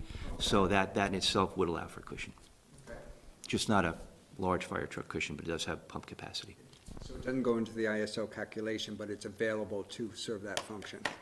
Okay. So one of the things, Chief, I was looking for when I was poking at the purchase here is, are there alternatives to what we're doing? I mean, what are the alternatives? And, one of the things I was wondering, and I'll ask it, even though I'm not sure it's my place to push on alternatives. I would think that town manager would push on these first. But in terms of the tower truck, which I don't know if it's the most used, the least used, I would maybe assume the least used from a fighting perspective, but I don't know the answer to that. But if we held on to that longer, to the point where we weren't replacing KME engine, I guess, number 3. So we kept that for a few more years longer, and then replaced both of those when with a Quint at that time. And I think you implied more maintenance, and one of the things I was trying to understand was how much more maintenance, right? What are we looking at for tires don't seem, while expensive, don't amount to the $110,000 a year that it'll cost us to purchase new fire trucks. And, go ahead. No, you finish. No. I did push the chief rather hard on this point, and talked about a number of different alternatives, including the possibility of relying on other communities for this service rather than us having, or every community having to buy a very expensive piece of equipment. And I was satisfied with the chief's responses on that. Specifically, on the need to move up this replacement of the ladder truck. And by the way, the chief and I joked about this years ago, that we'd both be retired before we ever wanted to put this before the townspeople again to replace the ladder truck. And didn't quite work out. But one of the reasons it didn't work out is that the current truck, if we wait a couple more years, which is certainly a possibility, we could do that, we would lose value on that truck, because chances are good that the value will definitely, we know the value will decrease over the next couple of years. And the concern is that, and then Chief, you can correct me on this, because it's been several months since we first talked about this, it's becoming increasingly difficult, if not impossible, to find parts for that ladder truck. And our concern is that when it breaks, we may not be able to repair it to keep it in operation. Am I off on that? You're right on that. That was in his chief's notes. And just to respond, it's either the second or third truck out for alarms and fires. So it is often used, and in the response to the request, I think I noted that it had gone out 100 and some number of times. 106 times. But it was out of service quite a lot. The bond for engine 3's replacement would have come up next year, would have hit its 20th year. So when I looked at all of this, I said, the tower is starting to fail, the bond for engine 3 is coming up anyway, maybe a year after next. And let's be smart and combine two trucks into one, be more efficient, drop one apparatus, still have the capability to protect the community. And let's do this now versus, as Rick spoke, continue to keep putting money into trucks that are failing us.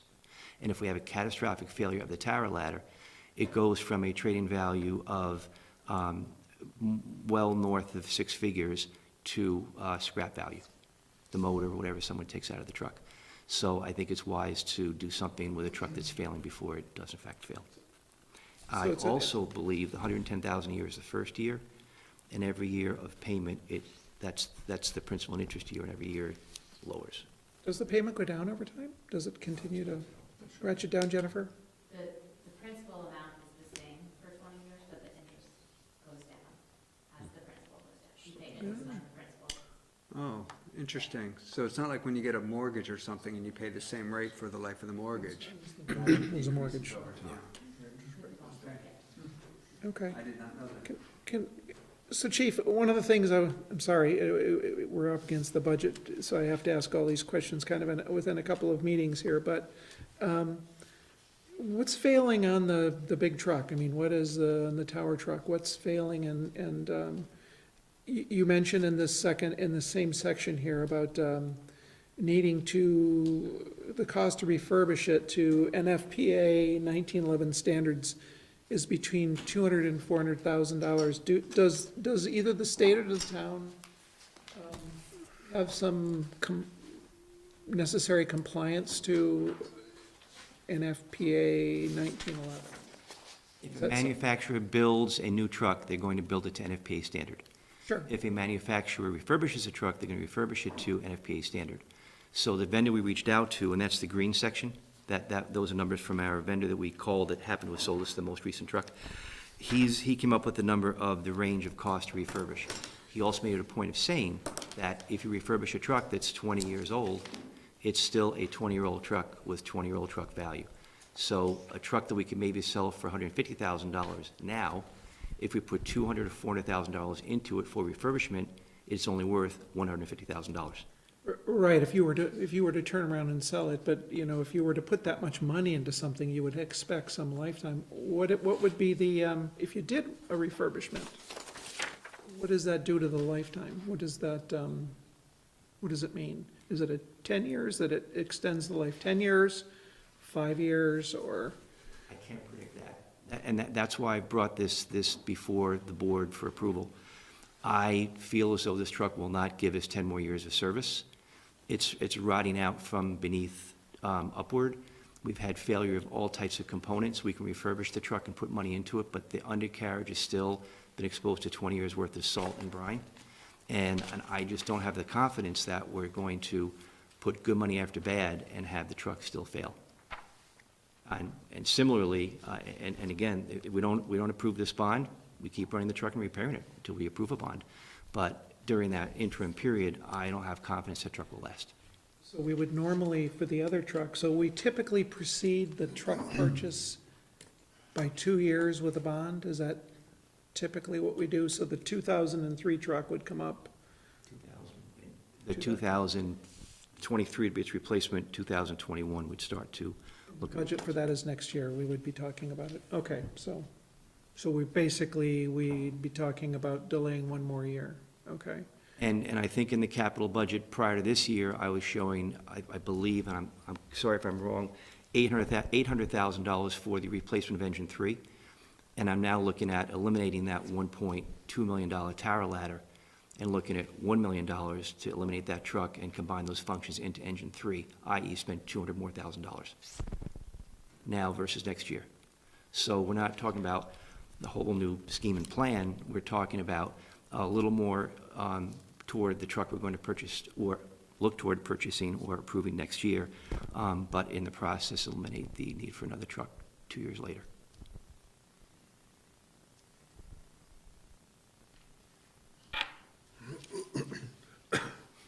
Okay.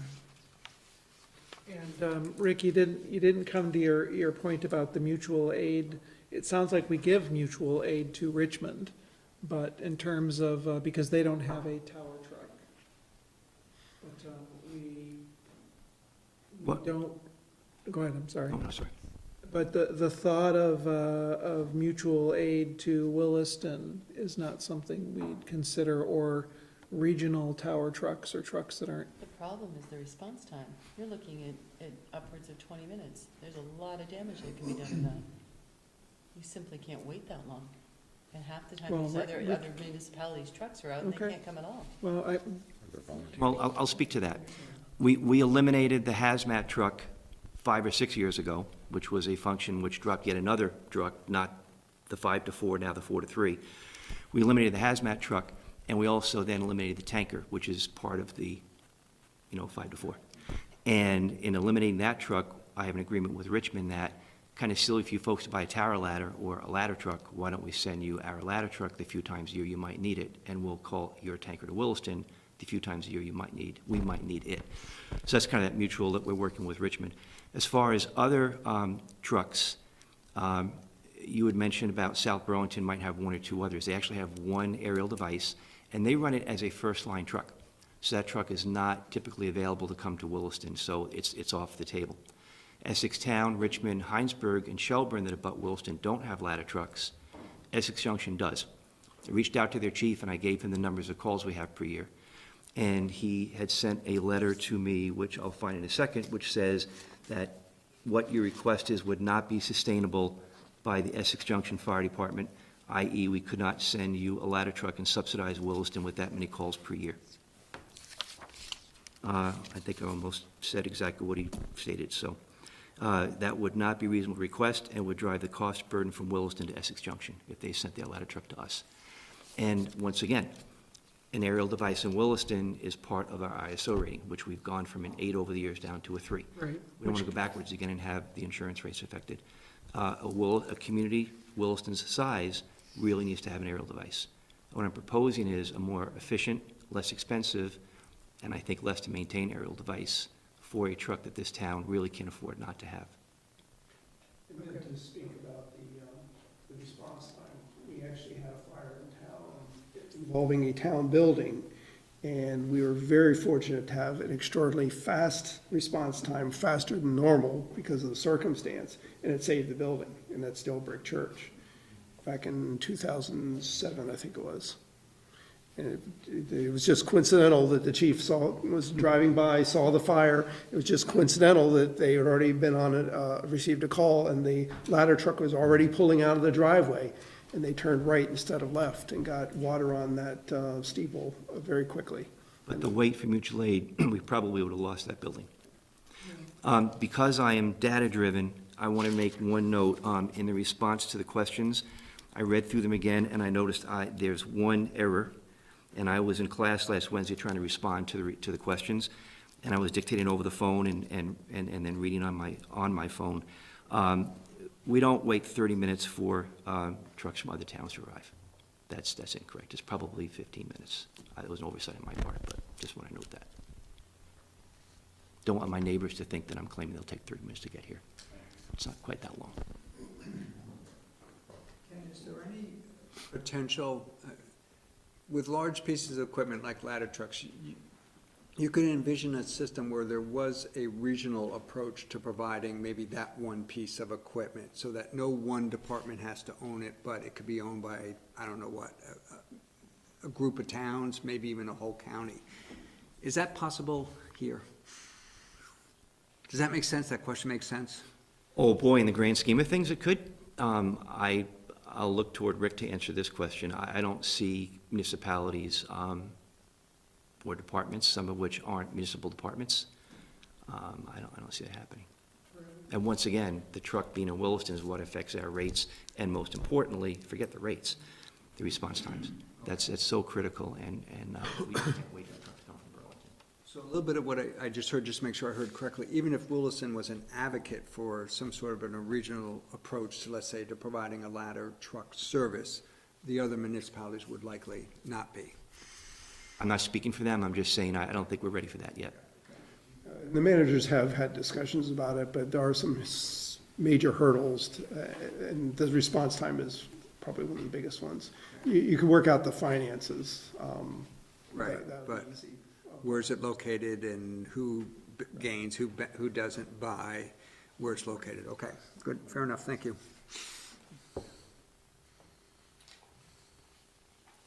Further questions regarding the fire truck purchase?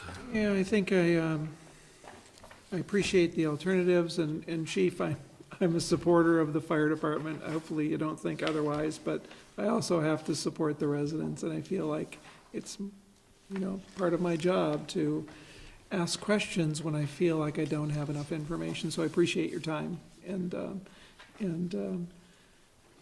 I think I'm done with the fire truck. Any further questions regarding the fire truck purchase? If there aren't, then a motion is suggested. I move to adopt the necessary resolution and declaration of official intent for pursuing authorization from voters for $1.4 million in bonded indebtedness for the purchase of 2 fire trucks in fiscal year 2020 at town meeting. Second. Sorry, discussion on the motion. Is that this resolution that we received? I do have a There's actually 2 separate resolutions. The two One is a resolution for the bond vote, and the other is a declaration of official intent. Yeah, I'm sorry, could we spend a few minutes on the resolution bond vote for fire trucks? Sure. Is now the time to do that? Yes. I don't mean to hold things up, I apologize. Couple slightly on the nitpicking side, I'm gonna admit that before we start.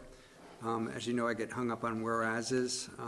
The first whereas, I'll just read it, then go through the 3 existing fire trucks are reaching the end of their useful lives and need replacing.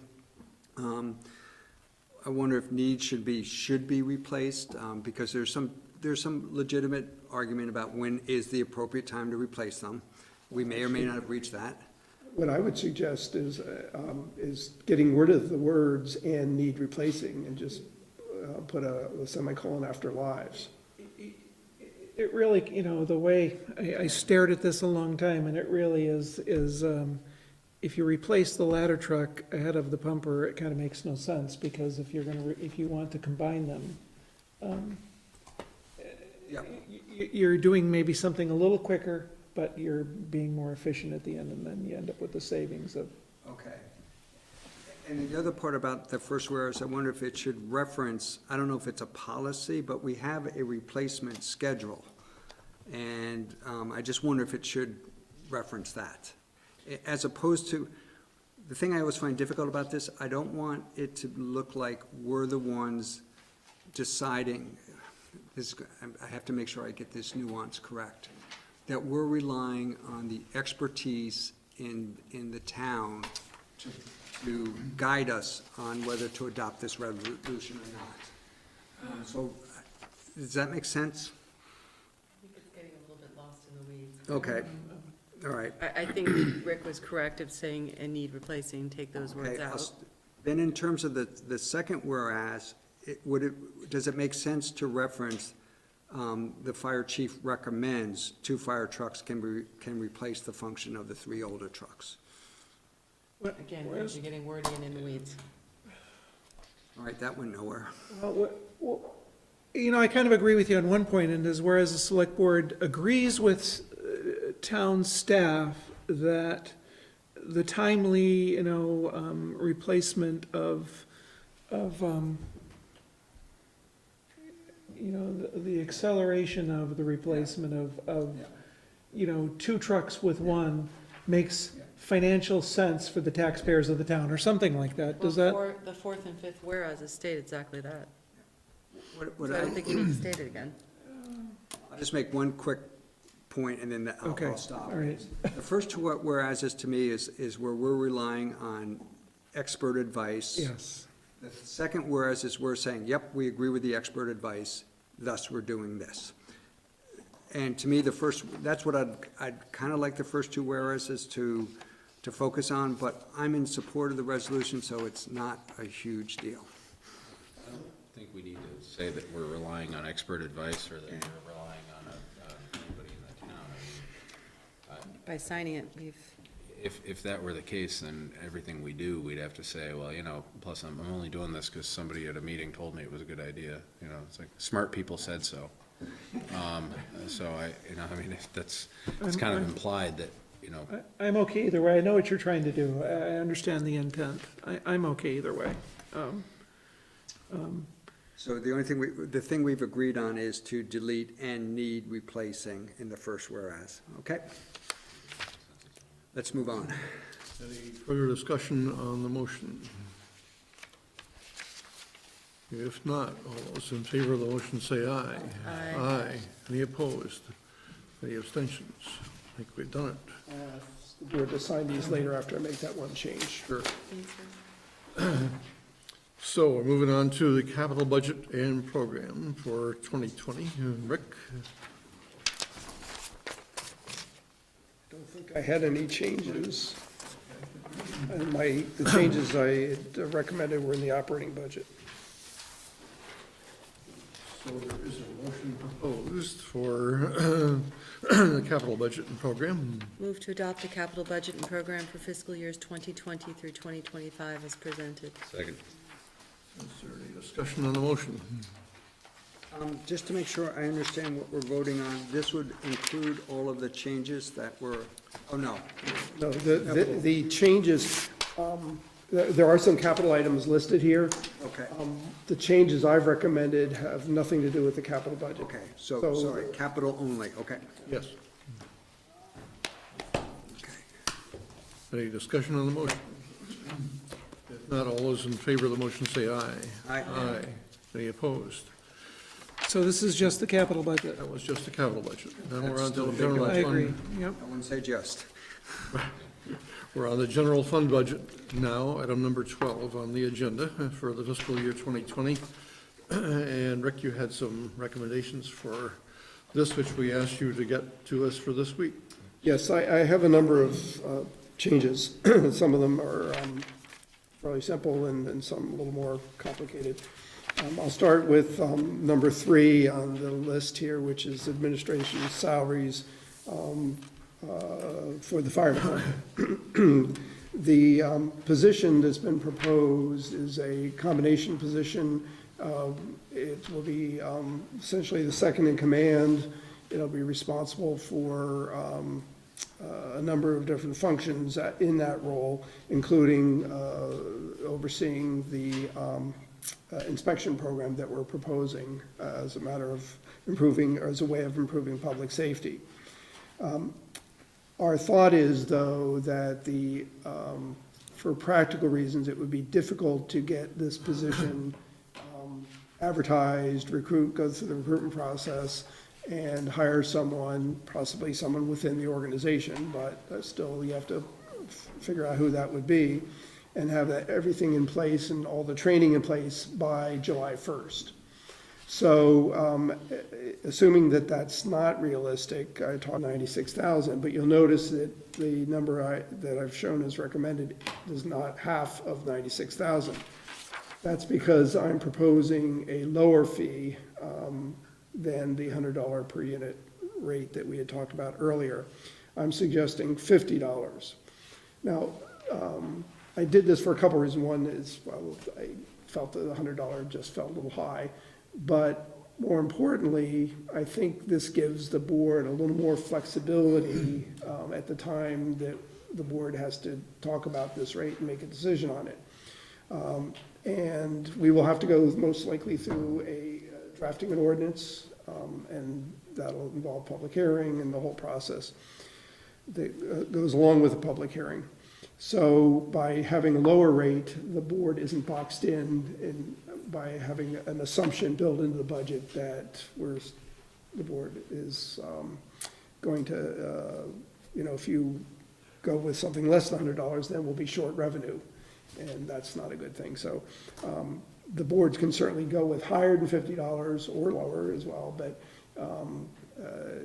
I think you have a little more flexibility if we go into this assuming a $50 per unit rate rather than a $100 per unit rate.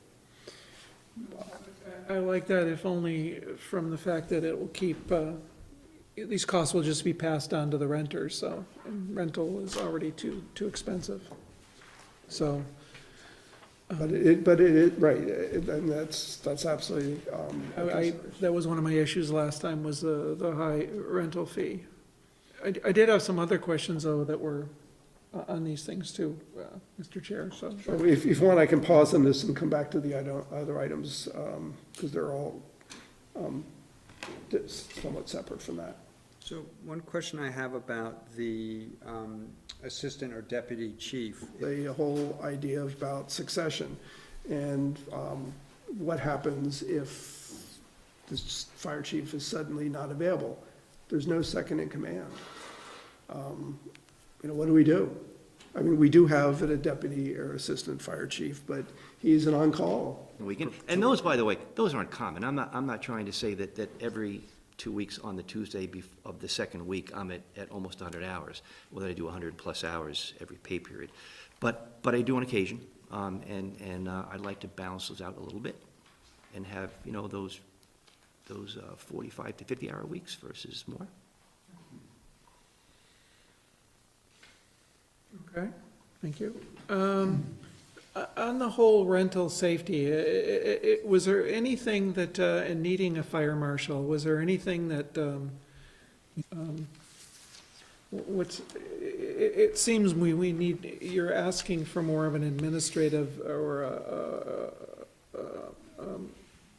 a succession plan than necessarily a fire marshal, given that the troops, the firefighters will be taking over those responsibilities. I'm trying to accommodate an unmet need. And there are a number of unmet needs, and I think we've talked about looking at the properties that are rental properties in town, but also, sure, succession planning, also balancing out some of the workload that we've pushed down to the company level, that we should be bringing up to a person who's more of an administrative level person. So there are a number of unmet needs this position will support. Luckily, it's not that I'm going to the town and saying I need the entirety of the position funded from the budget. I'm saying we can offset a portion of that cost through the inspector. Your succession plan, I mean, you must have thought about this before today. Is your successor now, do you consider somebody in the department now a candidate for succession? I would hope so.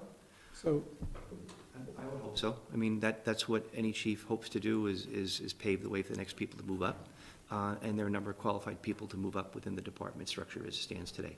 So I would hope that the next leader would come from within.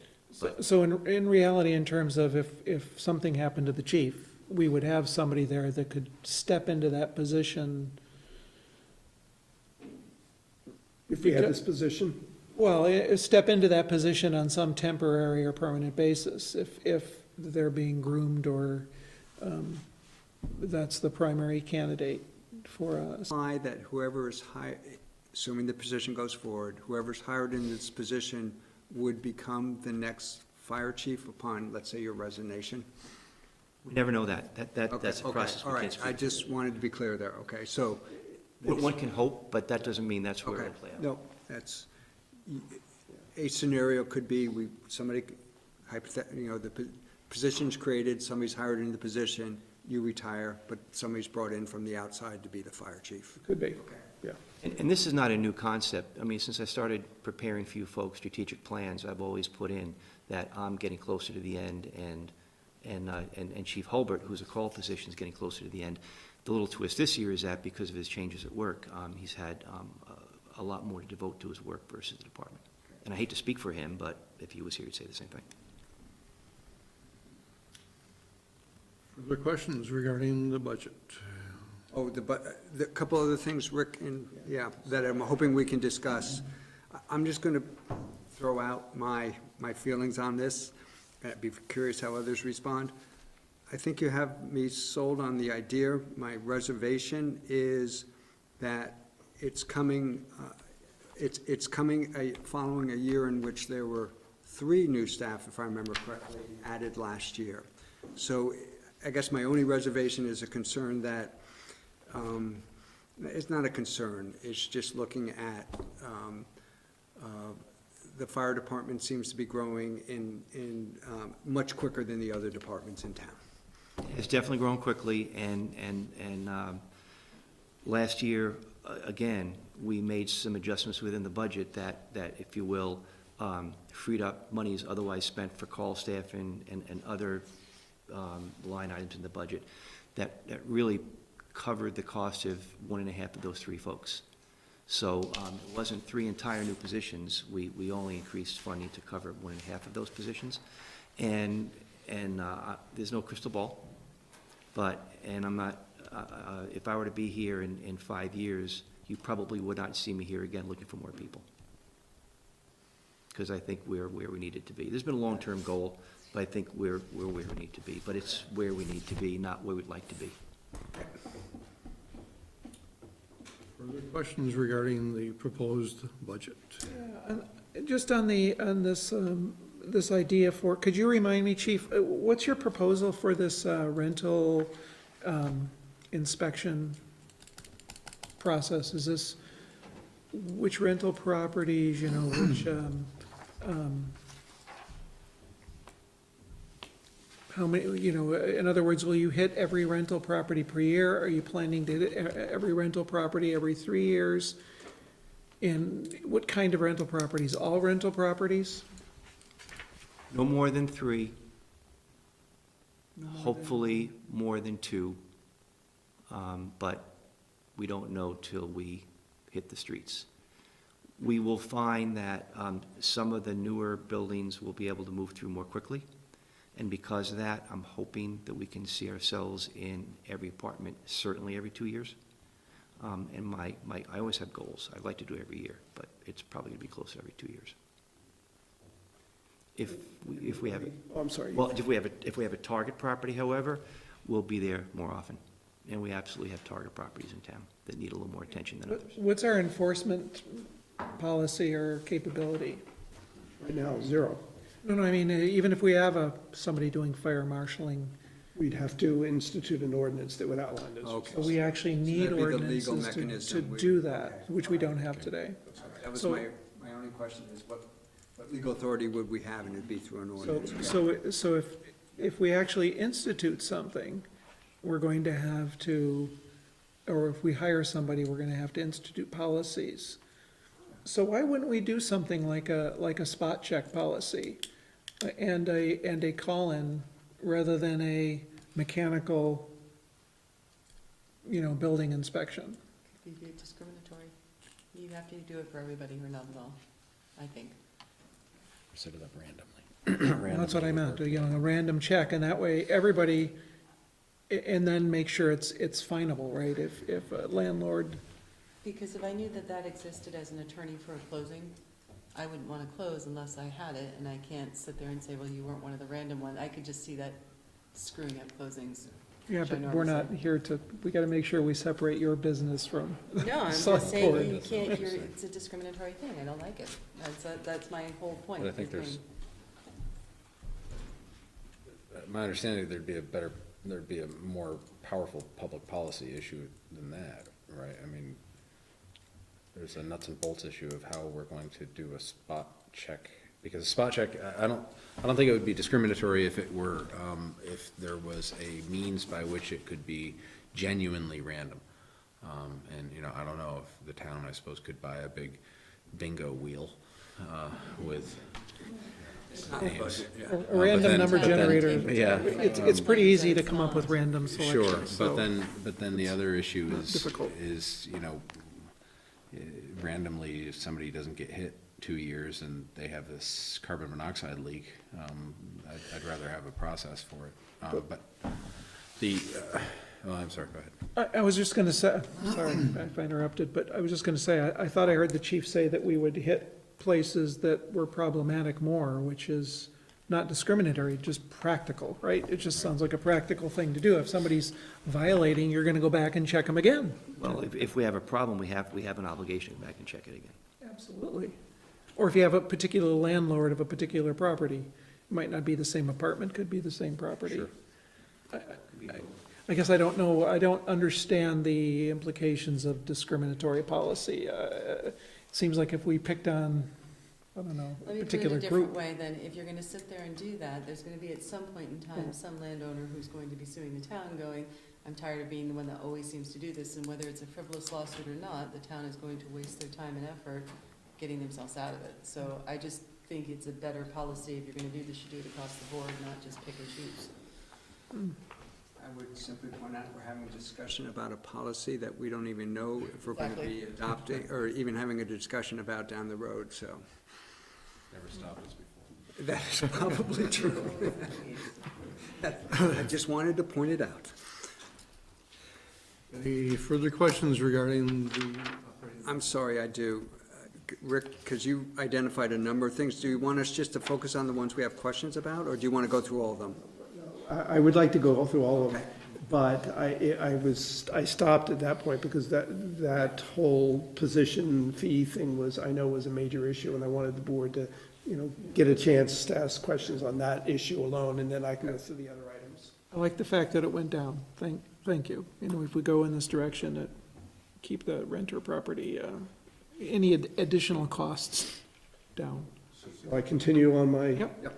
Okay, so, because the next two are important too, as it relates to the fire department. One was an item involving training and rescue, that's item number 5. I had cut 5,000 from the department's request, and my proposal, based on my further discussion with the chief, is to add 4,000 back into that request, which is why that 4,000 is showing as recommended being added.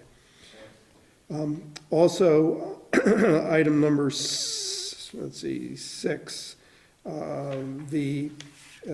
there's a new item in there for station maintenance in the amount of $7,500, and that involves having an outside contractor do the mowing and some light landscaping of the property. And I believe we can get it done for less than $7,500, so I've reduced that. I've taken, I'm recommending, instead of taking all $7,500 out, which would get rid of that service altogether, is only taking $3,500 out. And this is where I had a question, and my question is along the lines of, is the fire department grounds handled differently than other town buildings? Yes. Okay, and the reason for that is? When we first hired all these firefighters, they had some time in between calls to do some of the maintenance, and they will continue to do some of the maintenance in the building. They would be doing the plowing of the driveway, they'll do interior cleaning, all that's done by town staff that are working in that building. We do not contract out that kind of work. And do we contract that out with other buildings? Yes, well, we either contract it out in case of the police station and library, or we do also have 2 part-time custodians to do that work for the other buildings. Okay, really my question was, is the fire department isn't being handled differently, it's being handled consistently with other departments or town buildings? It is now. You were suggesting it does. I'm suggesting that we go to the contracting route, which, and, because we have no other building that is actually maintained by the occupants of that building. Okay. Our recollection is that also was a function of the Great Recession, I think, wasn't that part of the budget constraints? No? I thought we, all right. All right. The biggest change here is the reduction of two on-call firefighters. And it affects the two different sections of the budget, the fire call wages and the EMS call wages. And that's a savings of $30,000. Currently, we are down at least two. And so our feeling is with the addition of the new position that we proposed, we can do without those two on-call positions. How many on-call positions do we have? 20. 20? Right now, they're 13. But how much do we budget for? That many? I mean, you have, We budgeted for 20. Currently, we have 13 or 14 with a couple on leave, and one that we're looking to bring on. So we've been running 4 or 5 folks short of the 20 for some time. okay. So we're taking 2 out of that number out, so, okay. The next item is number 14, streetlight expense. This is a function of when we prepared the budget. We had not taken into account for this particular line item, the savings that we're gaining from the solar panels. The money that we gain from those solar panels that we purchased gets recycled back to the various departments. In this department, we just missed when we were preparing the numbers, so that's an easy one. Cover 100% of that streetlight expense with, or is that just $11,000 of some bigger number? It's 11,000, a much bigger number. Yeah. Let's see, next item is line 21, Green Mountain Transit Bus Service. At the time we prepared the budget, we did not have their budget, and their budget was a much higher than normal increase. You may recall some of the discussion on that. And so I'm recommending that we add $9,000 to what's already budgeted for that line item. And then the last item on expenditures is outside services, number 35. At the time we prepared the budget, we did not have the county tax numbers. We got those just recently, and it's $4,000 less than what we currently have proposed in the budget. So I'm recommending reducing that by $4,000. And on the revenue side, we already talked about the inspection fee, and I think we also talked about the highway stormwater charges. We had proposed a budget that was greatly reduced over the current fiscal year, is because our highway department was not able, for a variety of different reasons, staffing being one of them, to provide the same level of service to the stormwater fund, and so we had to reduce that to be more realistic with the actual labor that they are doing. We think that next fiscal year they'll be able to do a little bit more than with the addition, or hopefully as we get up to staff. So we added that as a revenue for the town general fund from the stormwater fund. Can I ask on the prior item, Rick, why the 96 went to 32.5 instead? I kind of expected it to go to about a quarter, because you're breaking it, the year's going in half, and then you lowered the fee by 2 times. I guess I would have expected that to go down by 4. Well, I think I added in some additional funding for inspections of condos. There was like $5,000 or something. Is that? I think that's, so it's not quite. So there's some adjustment to that. And that's money that those inspections are already being done, but they're being done by the state. And the state's willing to give up their revenue if we do the inspection for that one little Oh, piece. so the number didn't get divided by 4. There was some constant there that stayed. Okay. So Rick, on the highway revenue, I'm sorry, you lost me. I'm not sure how that turns out being revenue coming in. It's coming in from the stormwater fund. Oh. It's work that's being done for the stormwater fund by the general fund. Okay, I see. Okay, and, all right. That concludes the changes that I recommended. So on the bottom, you talk about the tax rates, based on if all of these are accepted or approved by the select board. And my math shows that that means the tax rate will increase by 1.33%. Yes, I believe that's accurate. My calculator worked. So it's less than half of that. Any further questions regarding the general fund budget? If not, then a motion is proposed. Move to adopt the general fund budget for fiscal year 2020 in the amount of $11,494,565. Is there a second? I'll second. Discussion on the motion. So, I'll say I'm still on the fence for the fire marshal position. I'm still a little,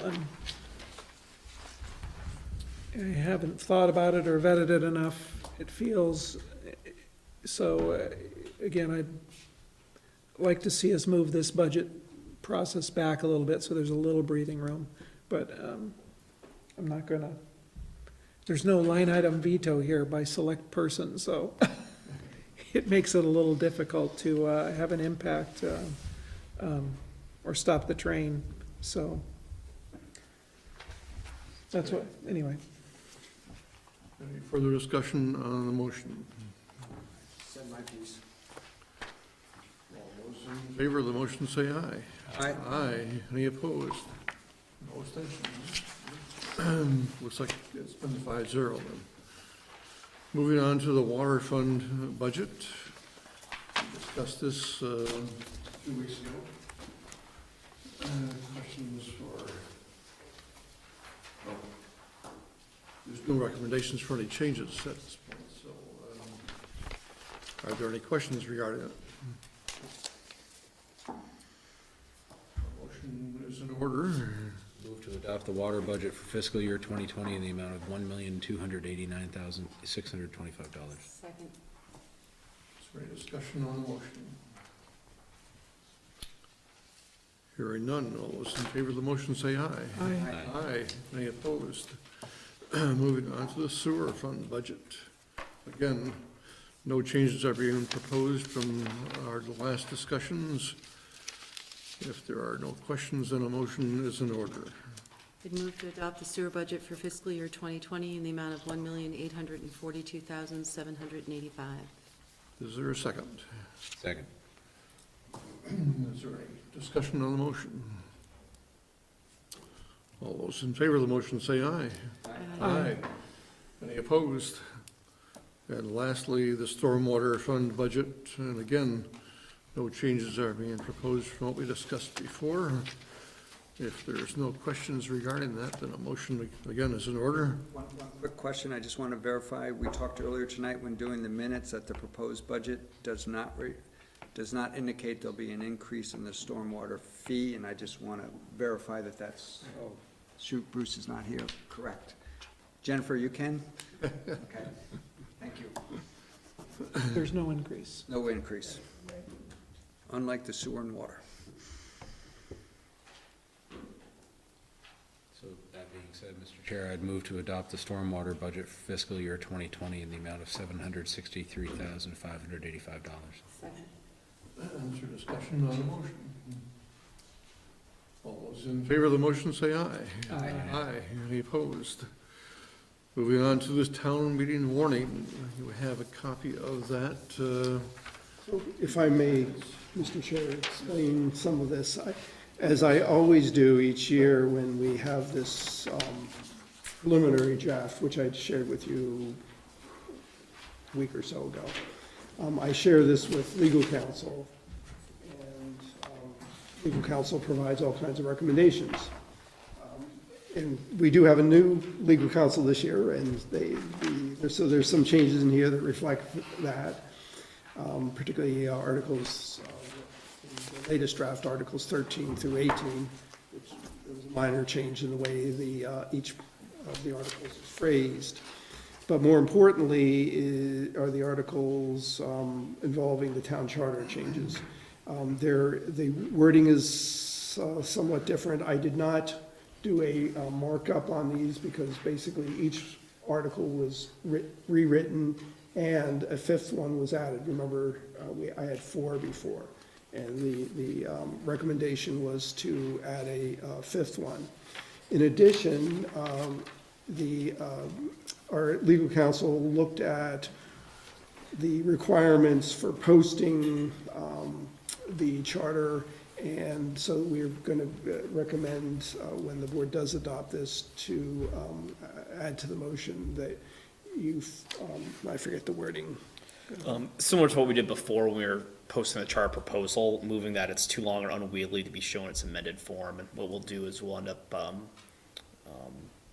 taking that approach so we can have the questions this way on the ballot, and we'll provide the full version at voting booths and when people pick up an absentee ballot, just to cover all our bases with us. So we won't provide that in like there's no way to provide that in the updated sections into like the Observer or Well, there is, by yeah, flyer? we could publish it.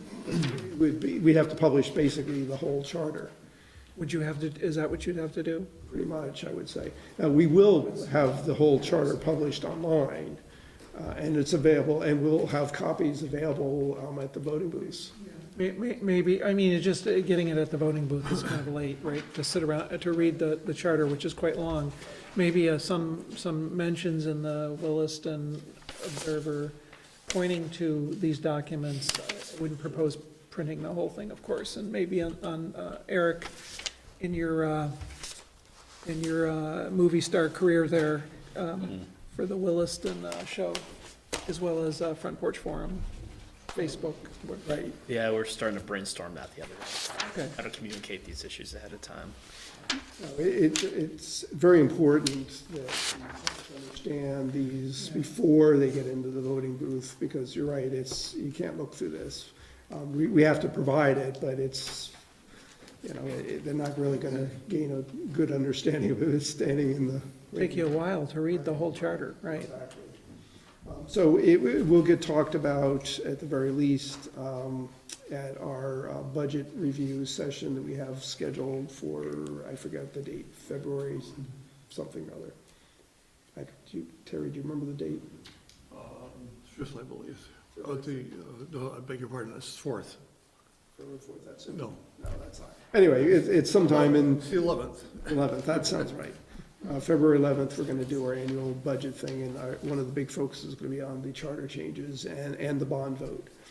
Also, I will be doing the flyer that goes out to every household, and I'm going to try to summarize all the things that we normally summarize. We have to have the actual warning in there. We have to have a summary of the budget, the capital budget, and then bunch of other information, and I have maybe a page at best to talk about all these articles, the town charter and the bond vote. So that I'll be putting that together over the next few days, and I will share, excuse me, also have legal counsel review that to make sure that it is not in any way promoting those articles, but rather just explaining the articles. So the concept of the select board promoting the articles is not proper? Well, the board can do that, but not in a form where we're spending town money printing documents up.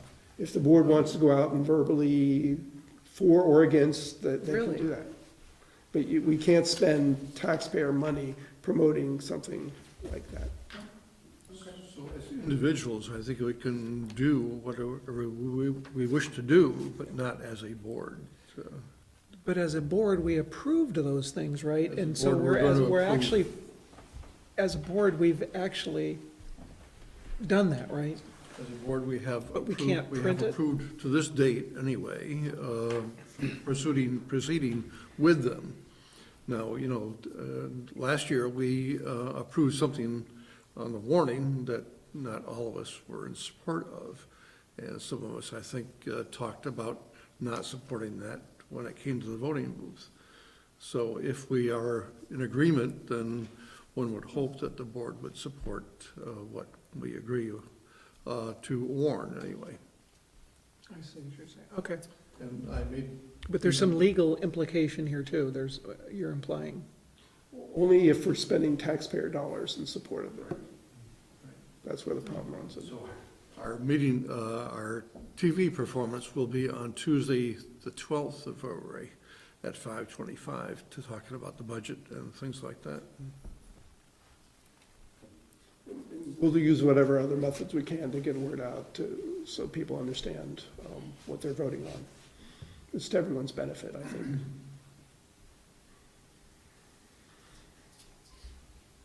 So any further questions regarding the warning?